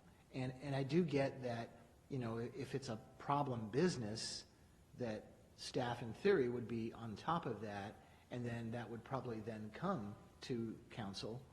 But is there really a public process in that if it's an administrative renewal done by staff? Yeah, that's a good point. There would not be.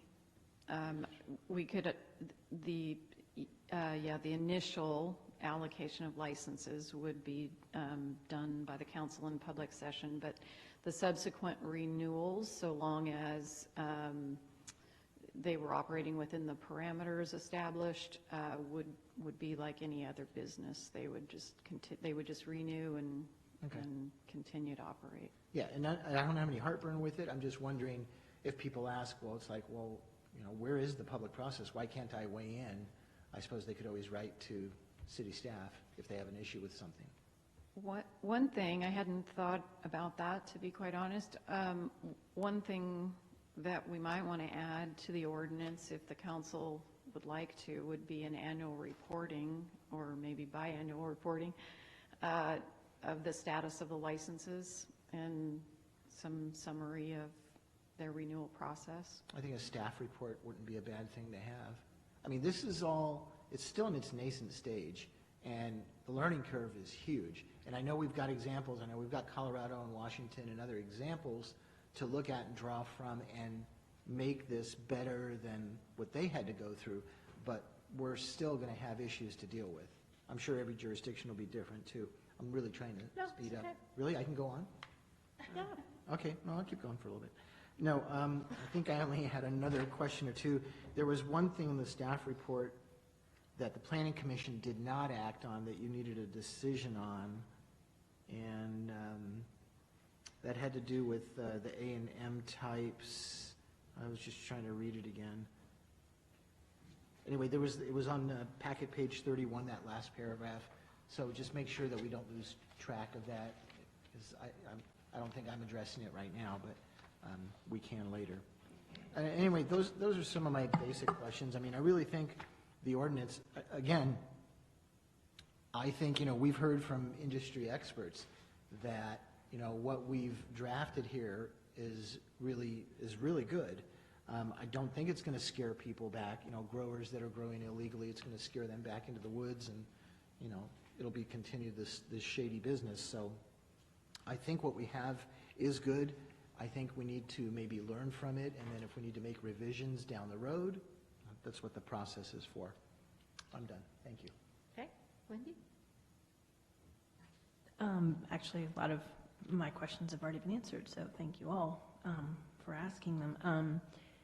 The only thing that I would echo, just having worked, and not to pick on our neighbors to the north, but in Mendocino County, their DA's office, I was actually part of the asset forfeiture branch for quite a while, and also juvenile, and you would find a lot of people who would find workarounds quite easily with saying that their 16-year-old needed a medical use card because they were diabetic, or just all kinds of crazy things, because then you could double the number of plants you could have in the house because you had 2 permitted users.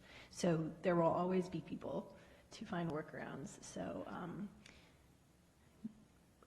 be that as it may, and I did see a lot of very random crimes being committed because you knew there was cash, you knew there was cultivation going on, you thought you could maybe make a little bit more than the good wage that you'd just been given, and people from out of town sniffing it out, as it were.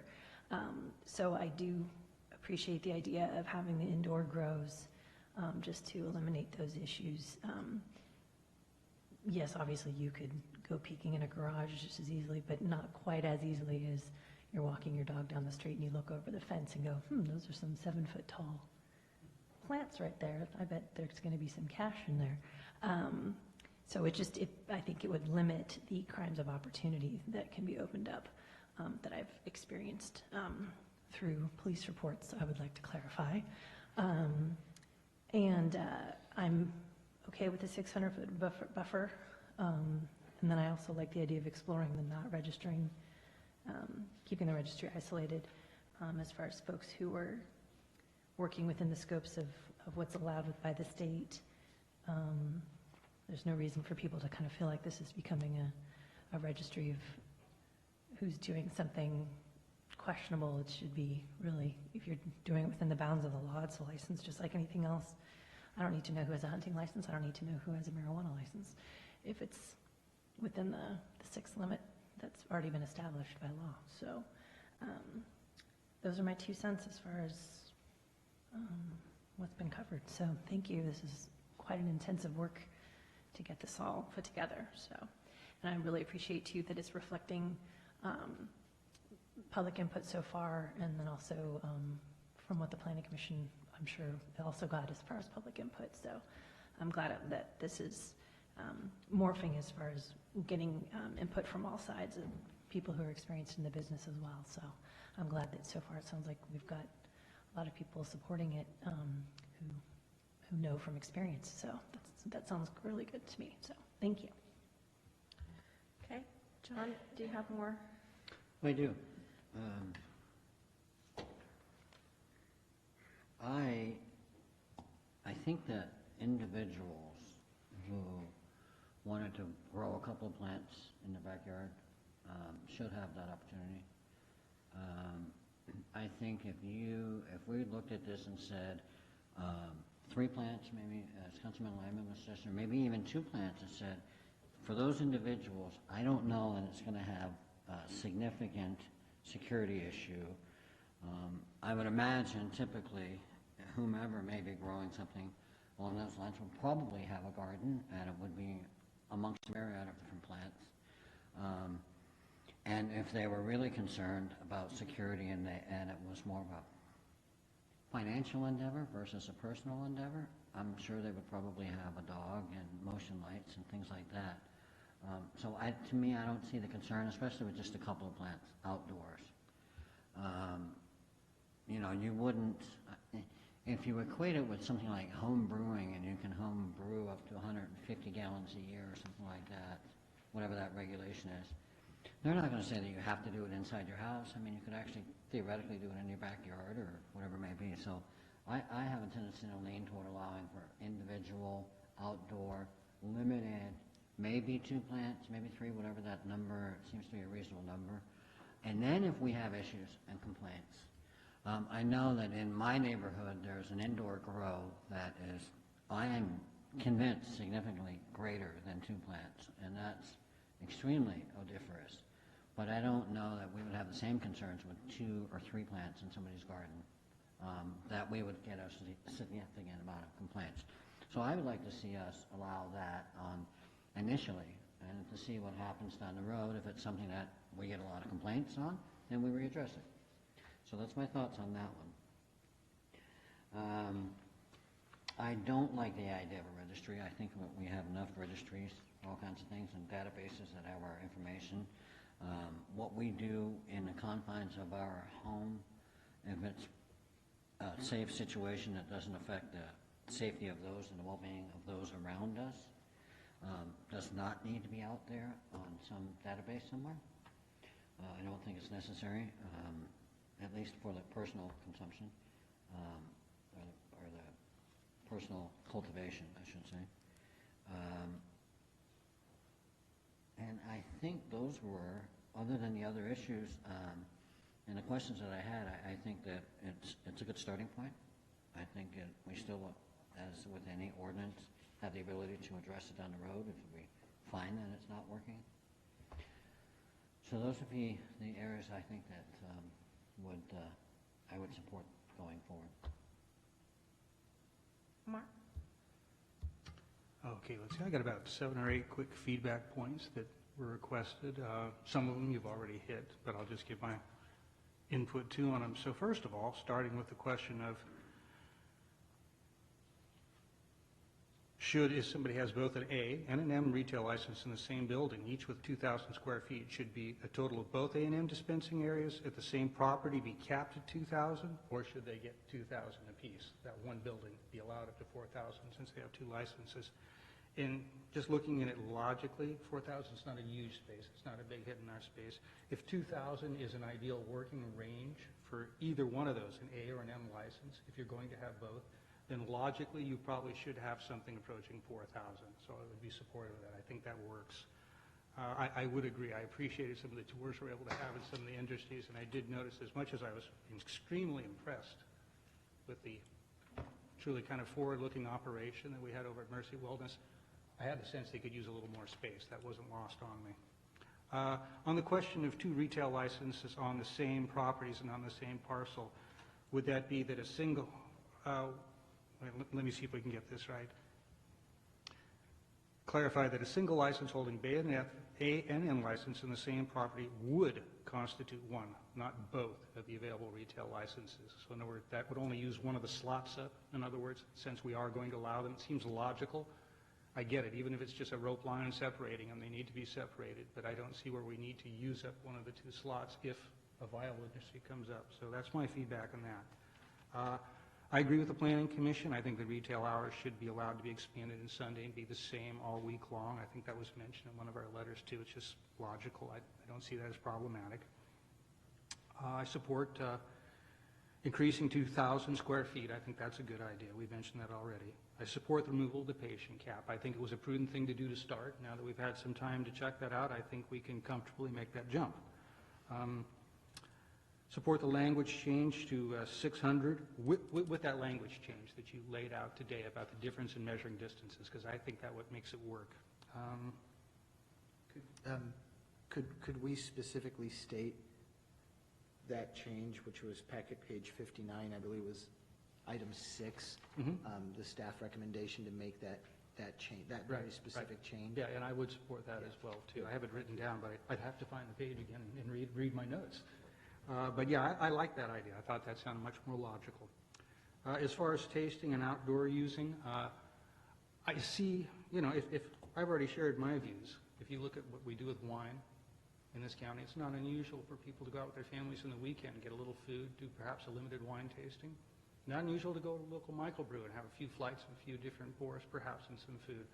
I wouldn't be surprised if you're years down the road to see something like that for this industry as well. I think it's the direction we want to see instead of treating it like a 1950s adult bookstore type of thing, which I hope we're getting away from. But until we have some standards, I think, for intoxication levels, much as bartenders have right now, I'm happy dragging my feet till then. I think that's something perhaps industry could help with. Those would be guidelines that would allow us to move forward more quickly in those type of things. When we have that, then we can do that. Getting down here, let's see. It was mentioned again, and I probably missed one of the, I think it was Steve Monahan mentioned the thing about electrical usage, and that's as important as the water.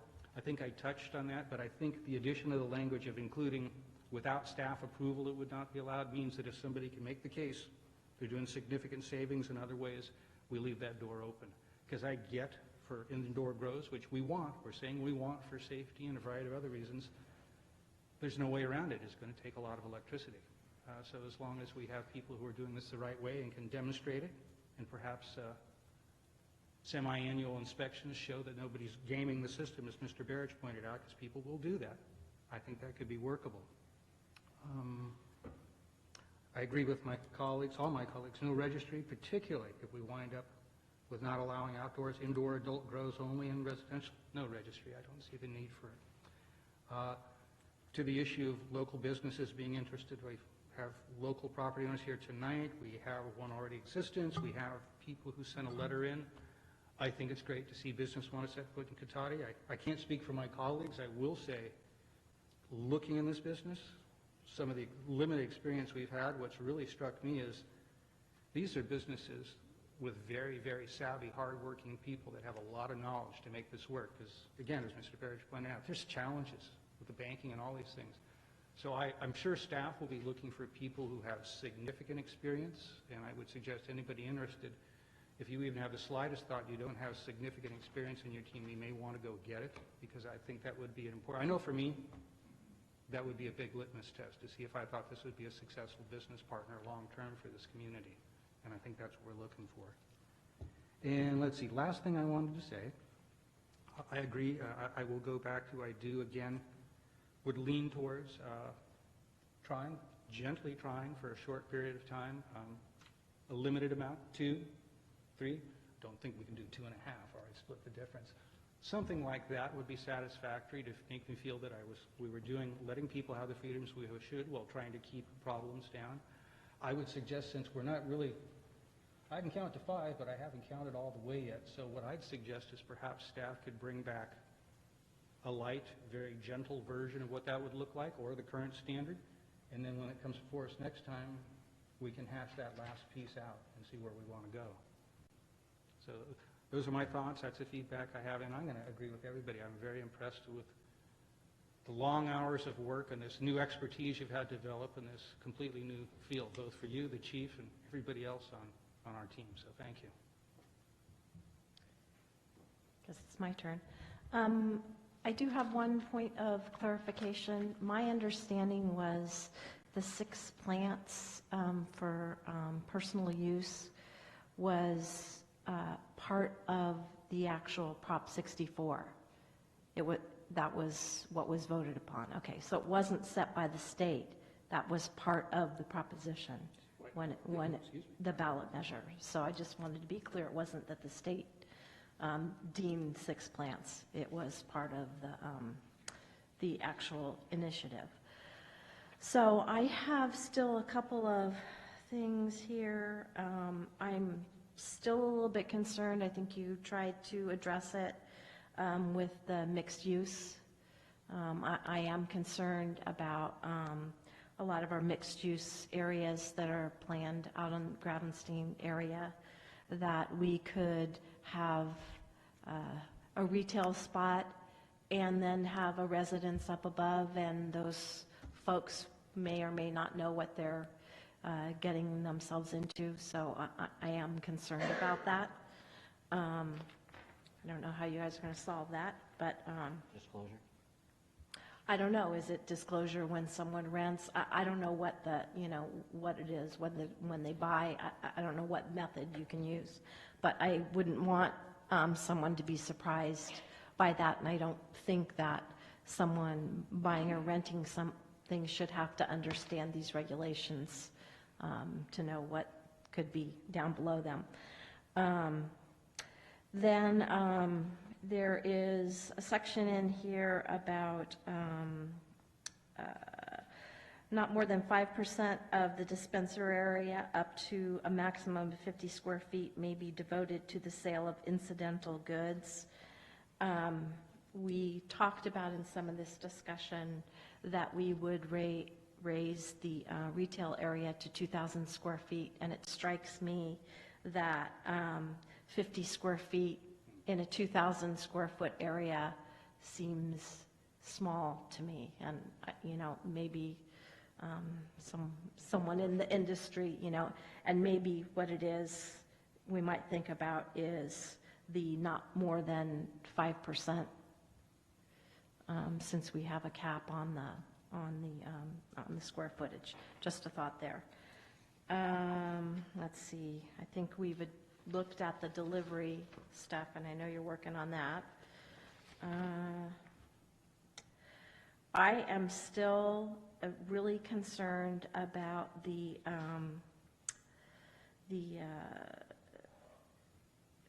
medical and with the caregiver. 30 plants to me is a lot of plants.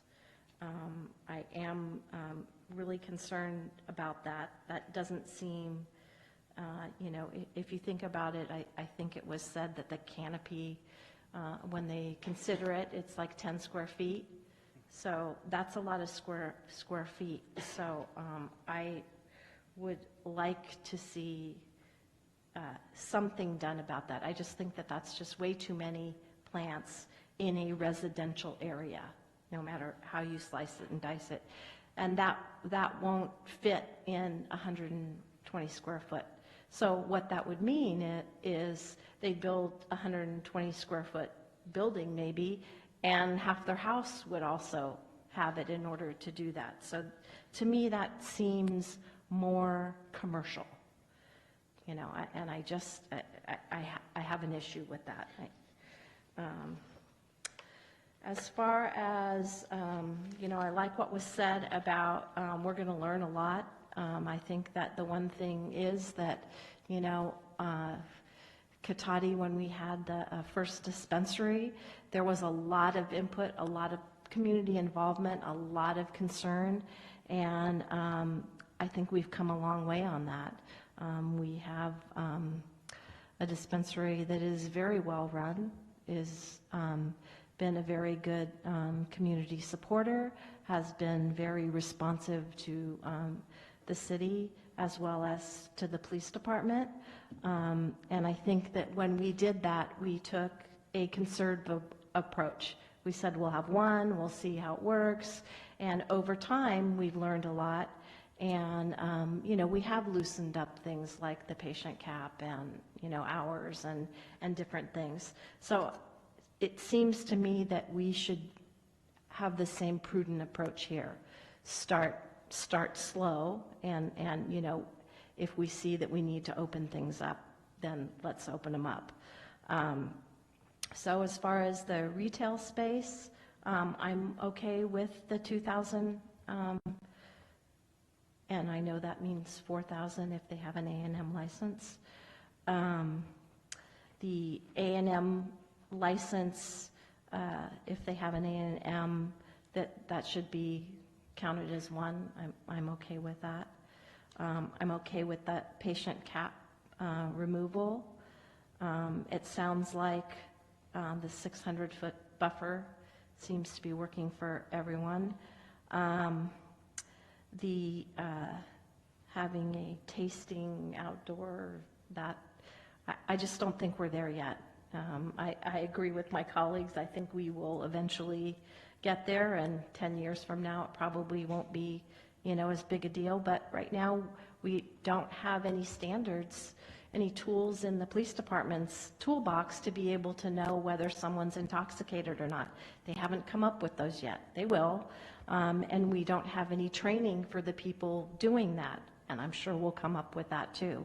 So that I'd like to leave for a little bit later.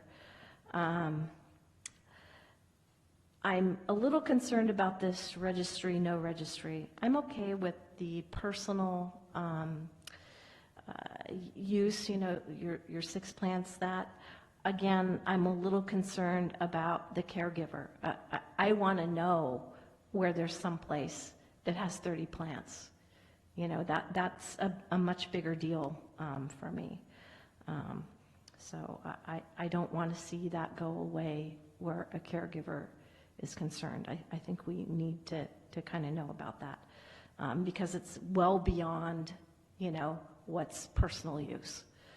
Indoor versus outdoor, again, I feel like we need to err on the side of caution here. And when I was campaigning, the one thing that I got feedback from a lot of residents is they don't want that stuff in people's yards. They don't want to have it over their fence. They don't want people jumping in their backyards to try and take it or whatever.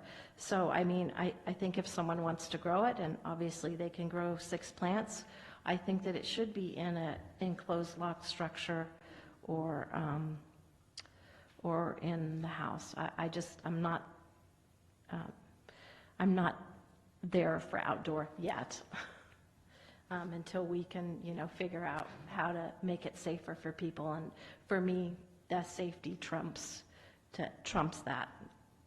And I haven't heard any compelling reasons other than, possibly the electricity, that, a reason why it has to be outdoors. Quite frankly, if it's indoors, you have a little bit more control of your environment. If it's outdoors, you really don't have a lot of control of the environment, so lots of things can happen to the product itself. So have we hit did we miss any of the areas you needed feedback on? Thank you, Madam Mayor. No, we've hit them all. I will clarify a couple of things for you. I did have an opportunity to speak with the city attorney about some type of tool to let future residents of mixed-use developments know that a dispensary could potentially locate below them, beside them. And we will work on that. We'll figure out whether we can do that through a disclosure, whether it's a separate recordation, and whether that makes sense. I will say on the issue of the 50 square feet for display of related items, that if I had followed the mathematics of that when I did the increase from 1,000 to 2,000 square feet, it would indeed be 100 square feet. I purposely didn't do that because it just felt like then it wasn't dispensing products as much as it was dispensing non-related things, but that's certainly something that the council could direct us otherwise. Again, there was no magic in that. It was just how it seemed to feel to me. The 120 square feet for the caregiver cultivation, this is that limitation on the 120 square feet, I know does not accommodate 30 plants at full maturity. The idea there was that someone is not necessarily having all 30 plants at maturity on their property at one time. Maybe they're giving their patients clones for their advanced cultivation. Now, I will say that I don't know for sure whether that's feasible. It was a way to limit whether that's an actual practical way someone would take care of their patients. I don't know that. But it was a way to keep it all underneath the level of needing to be permitted as an accessory structure. So sort of keeping everything in line with our larger set of regulations around land use and accessory structures. I think we will, as they progress on finalizing the rules and stuff, we may get more clarification on this, because it seems like that was part that they didn't kind of reconcile. Yes, and I can let Ed speak to that more if you'd like, but yes, it is, what we're operating under currently is that the city's normal police powers remain, and our ability to regulate caregiver cultivation size remains with the city. So it is open to the council anywhere from 6 plants that they might have as an adult use, cultivation, personal cultivation, all the way up to the 30. Okay. I have a question. Do we have a definition of a caregiver other than someone who is supplying somebody ill with medicinal cannabis? Yes, it's included in your definitions. It's packet page 88. It refers you back to the state's health and safety code. I won't read the whole thing, but the summary is primary caregiver means the individual designated by a qualified patient who has consistently assumed responsibility for the housing, health, or safety of that patient. And so, again, the ID card a caregiver must have an ID card that designates them as a caregiver, and then the qualified patients also have to designate who their caregiver is on their ID card. Thank you. I couldn't imagine somebody actually being a caregiver for 6 people.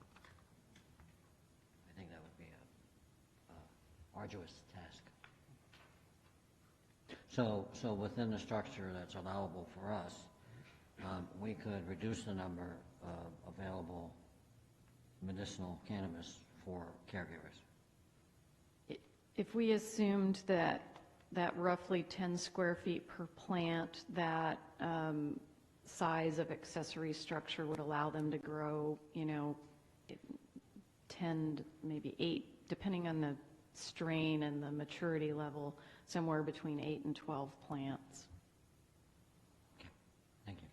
So to add on to that, it would say that we could say that we could allow for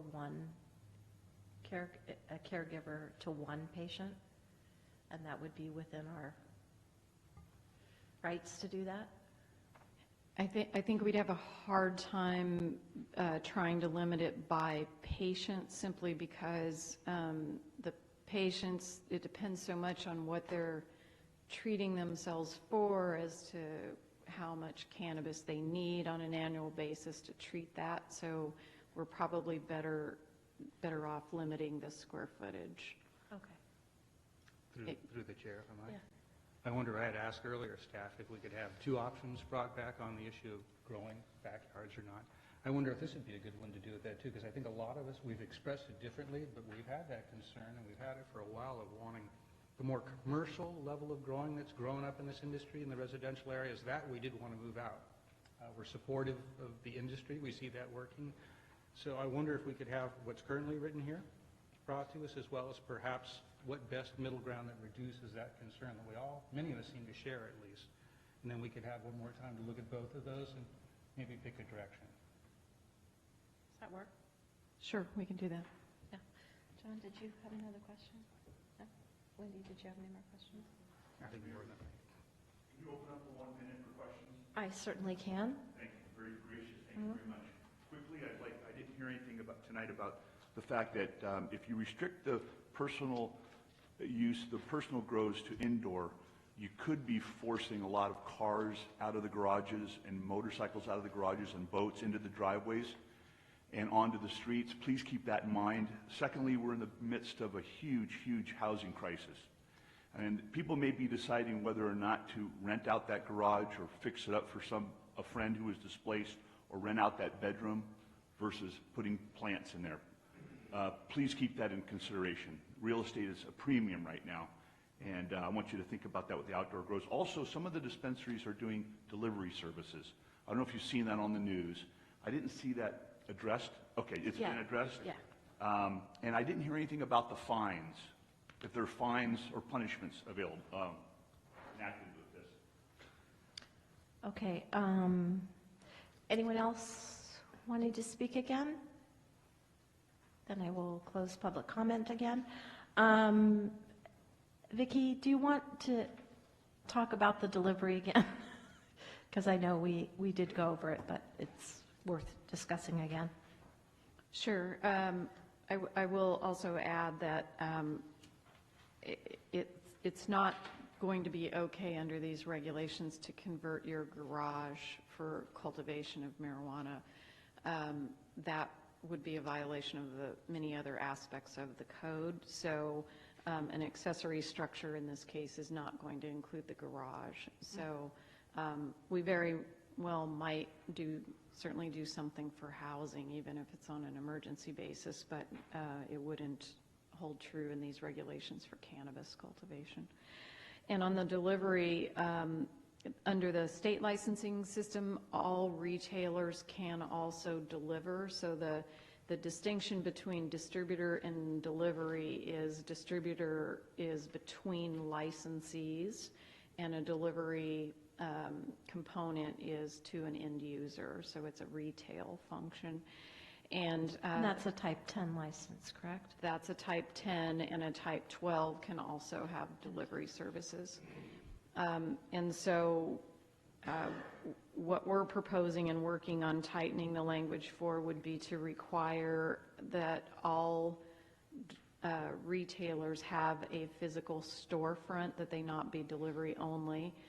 And I will just clarify that that wouldn't prohibit a delivery service from another city delivering to someone in Cotati. So that possibility still exists. So that would be like a duper? A duper? Uber? Oh, yes.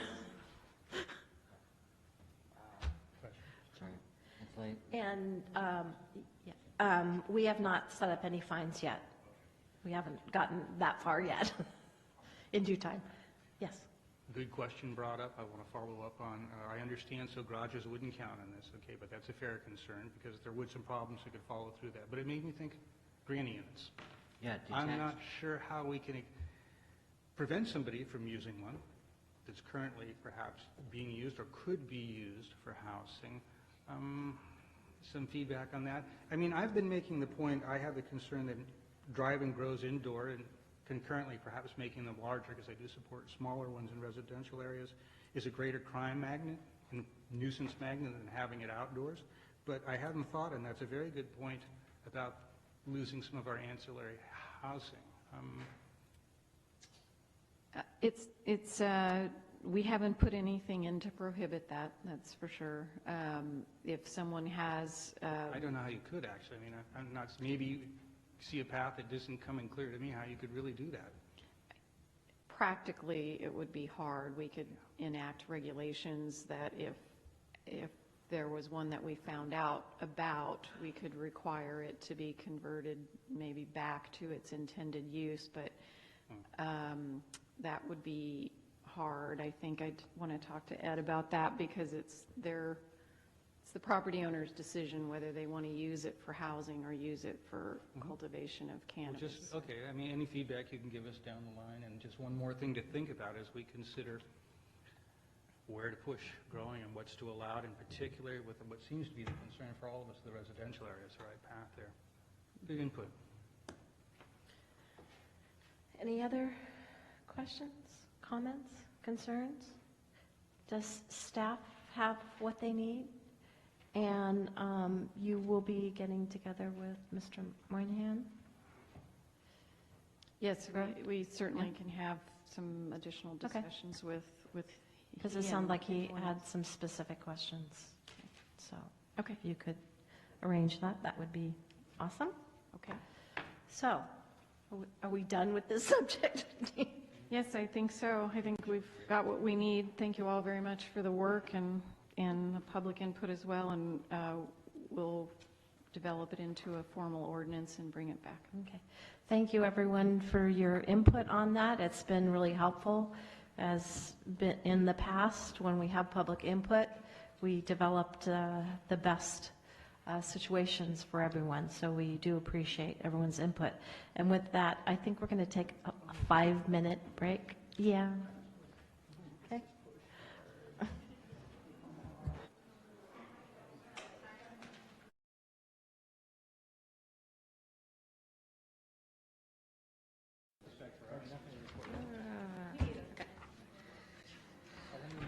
All right, then I will reconvene this meeting. Everybody here that's going to be here, we will move to the city manager's report. Thank you, Mayor, members of the council. I won't take it personal that everyone left from my item, but. No, but if you go slow, we might leave too, so just as a heads up. Well, yeah, we had the 10 o'clock, speed bump in the process. We'll see if we hit that. So just a couple updates. And first on the fire response, just wanted to let everyone know that there's something called the Recovery Operations Center, which is being constituted now as the EOC, the Emergency Operations Center, is winding down at the county. And, the city, as we have been all along, are actively engaged with what the acronym is the ROC, Recovery Operations Center. We're actively engaged with them to support recovery efforts, and that process is just really getting off the ground now as people are moving from the immediate emergency response efforts into some long-term recovery efforts. And also, another thing happening this week that we will be attending, the person on my right will be attending, is MTC and ABAG is coming to a planning and advisory committee meeting this week at SCTA with staff from each of the cities to discuss housing and other issues related to the fire recovery. So there's active discussions going on, so there'll be more information, I'm sure, shortly on what some options are to help in the larger effort. And actually, since I'm on that, since I'm on the fire recovery, I'll just also mention that starting this Thursday, we'll have non-perishable food collection barrels here in City Hall and the police station to donate food, requested by the Redwood Empire Food Bank. And so we're working with them to collect food for people. And donations will be distributed to victims of the North Bay fires and others in need throughout Sonoma and the surrounding counties that North Bay Food Bank, or the Redwood Empire Food Bank serves. Also, a related effort is Star Kids Productions, who does a lot of our kid productions here through our rec program. They've been collecting Halloween costumes to donate to children in need. And for more information on how to donate or pick up a costume, you can call the Star Kids director at 636-4219 or starkidsproductions@gmail.com. And lastly, we've also been in discussions with Hub Cyclery, who is working on donated bikes for people related to the fire effort too. They've asked us if we can work with them to find space, and so to store bikes before they're donated. So we're working with them on that as well. So several things going on currently. And then on some other news, construction updates. We opened bids today for community development, public work, engineering, space repurposing, remodeling. And we plan to bring this to council in the very near future. And this project, as we've talked about before, is intended to improve the workflow and customer service and engineering, planning, and building, to get away from the currently kind of cumbersome sort of layout. It's just we've inherited through the years. And then also there's been, you may have noticed, more citywide bike ped safety improvements. The most recent ones are rumble strips and flashing lights on East Cotati and Old Redwood Highway. On East Cotati, it's at LaSalle, and Old Redwood Highway, it's at William George. So hopefully making those stop controlled intersections more visible to people, make drivers more aware that they're approaching a stop. And then we've also been working on temporary sidewalk repairs in the Gravenstein Way area in the back there. And we put in the concrete patching on some of the bigger threshold issues on the sidewalks. And you know, with the council's concrete cutting program that the council authorized several years ago, we are doing the small offsets in the sidewalks, so just cutting them down. It's a pretty low-cost way to make it safe. So that'll all be done here shortly. Before it should be later this week, actually, and so it should be ready for Halloween. And concurrent with that, we're also sending letters to the property owners, just letting them know, you know, what the Streets and Highway Code long-term requirements are, because these fixes will work for, you know, 5-ish years or so, but eventually trees do grow and the roots will continue to move sidewalk panels around. And there will have to be eventually some more permanent fixes, you know, 5 or more years out in the future. And then Cater Sidewalk, this is the one right outside City Hall here. So we, everything kind of got put on hold with the fires, but we're expecting the contractor will return and do the final concrete pours later this week and wrapping the project up. And then on some just other recreation news, next Tuesday on Halloween, we have children and families that are invited to stop by the city for a city Halloween from 1:30 to 5:30 to kick off their trick-or-treating and visit with city staff and show off their costumes before they really get loaded up with candy later in the night. Isn't it City Halloween? City Halloween. Yeah. City Halloween, I think I said, didn't I? Yeah, you did. Yeah. Sorry. Hall. I got to get my puns correct. I apologize. That was an inexcusable gaffe. So, and then also we're hosting Thanksgiving break camp Monday through Wednesday, the week of Thanksgiving, for children to have a place to go while their parents are working. And lastly, we're also accepting applications for vendors to participate in our annual holiday tree lighting and craft fair event, which is on Friday, December 1st. So I'd be happy to answer any questions, otherwise that's it. Yes.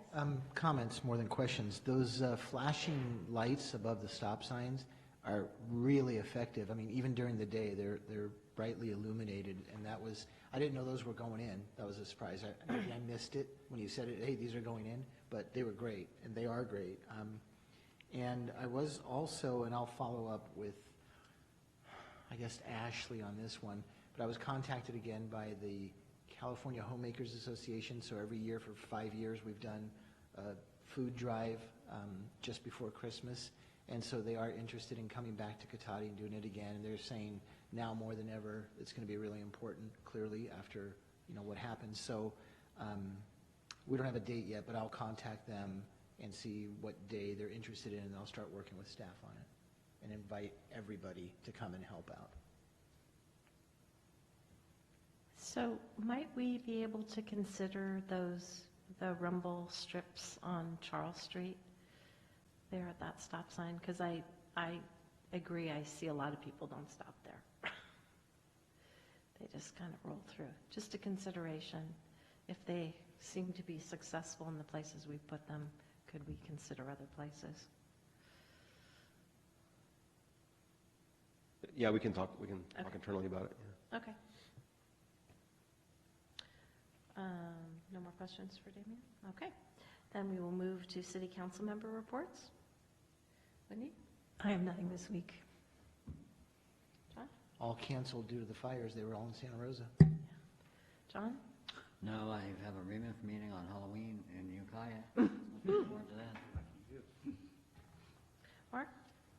just one update. I think my last report I mentioned that we have one month left for Sonoma Clean Power's EV program, and due to the fire and everything that happened with that, most people aren't able to take advantage. Half our staff was in turmoil like everybody else, so they've extended it another month. So particularly if anybody out there is in the need for a car, and maybe some people are now, if an electrical vehicle fits your use, if that's something you'd consider getting, then this is something worth looking at, because you can save some thousands of dollars off the cost, and that's good for everybody, I think. So just wanted to point that out for those that might need it. Thank you. Well, everything that I was supposed to go to was canceled also. I look back at canceled, so I don't have anything either. So we will move on to public comment on non-action items. Yes, George. Thank you, Mayor. I'd like to address future agenda items. I am concerned about Cotati's code of conduct, getting watered down or completely ignored and obliterated. And I think the mayor, in order to keep decorum, we have to keep a tight leash on our verbiage. And when it becomes personal attacks or the use of profanity, which happened a couple weeks ago for Mr. Moore, when there are slips of the tongue, I think that is somewhat excusable. But when they're directly, kind of consciously and intentionally thought out to be used in a real hateful and hurtful way, I think that behooves the mayor to call a little time out and remind us that our code of conduct is clear. The council's behavior has to be above reproach at all times, not just on the record in front of hundreds of people watching at home, possibly. So this is an opportunity. It happens, and mistakes happen, and misjudgments happen. I'll tell you a quick funny story, not a funny story, a story that happened in Dixon, California. One of our guests that come here from time to time, a councilman, was on the council at the time in 2009, and he dropped the F-bomb. And he was trying to make his case, and a couple council members were interrupting him, and he told them to shut the F up. Well, man, that made local news. That was on the Sacramento Bee. It was in the local papers, and he was berated by the council. But again, he was probably the most conservative person on the council, so there's politics involved too, so we know how that goes. When I was on the council in 2009, we heard Bob Coleman say, if you really want to hurt a child, all you have to do is call him the N-word. And it raised a lot of eyebrows.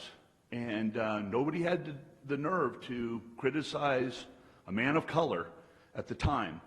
And so these issues of decorum and class, we don't want to lose the class of a city council. There has to be a level of professionalism that you've got to keep up.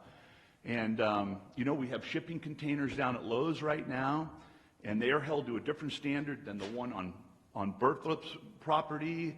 And when Mayor Jeff Fox was heading the meetings, I brought up the issue of shipping containers.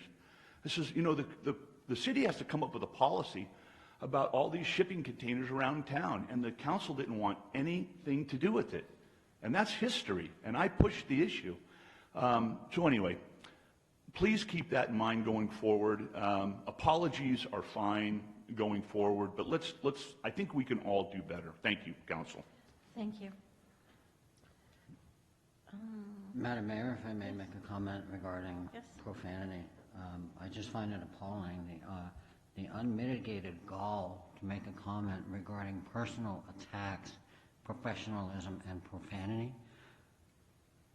It's just unbelievable. Speaking facts and profanity. Thank you. That's all I have to say. Thank you. If I could make a comment, Madam Mayor? Yes. And hopefully nothing that would be upsetting to anybody, but I would agree. Mistakes, misjudgments, these things happen. We are all only human. And some folks sometimes are berated and bullied until they occasionally slip. So these things happen.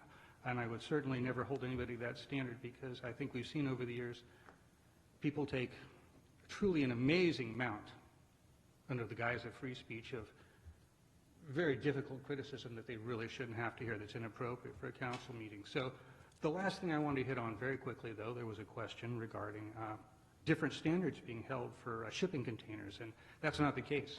I can speak from experience, certainly for Lowe's, because I remember in the very earliest part of the fire, as vice mayor, I believe you were just unavailable that day, you were traveling. I was part of the phone calls.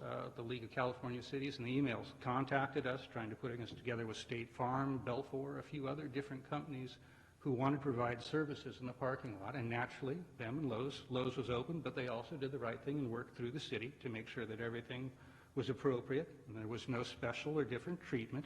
And although we're being very careful, I understand, not to delay any of these actions, at the same time, we're making sure that all the planning is done by the standards we hold, as you'd expect. So, you know, I think it's good to ask these questions. I don't think there's anything wrong with that. But I am troubled by seeing regularly this assumption of misdeeds by the staff or the people of the community or the people representing the community. I think if we can come in at least not assuming the worst in every single instance and just simply ask the question and see what the answer is, we'll all be better served, because it is as you'd expect. Things are be done in the right way and towards the best possible goal. So I thank staff for that. They put a lot of hours into this. Okay. Information received after the agenda was posted. There was one letter that we received that we all have at the dais, and it was added to the online version. And with that, I will adjourn this meeting at, let's see, 9:58, right before 10 o'clock. So thank you, everyone.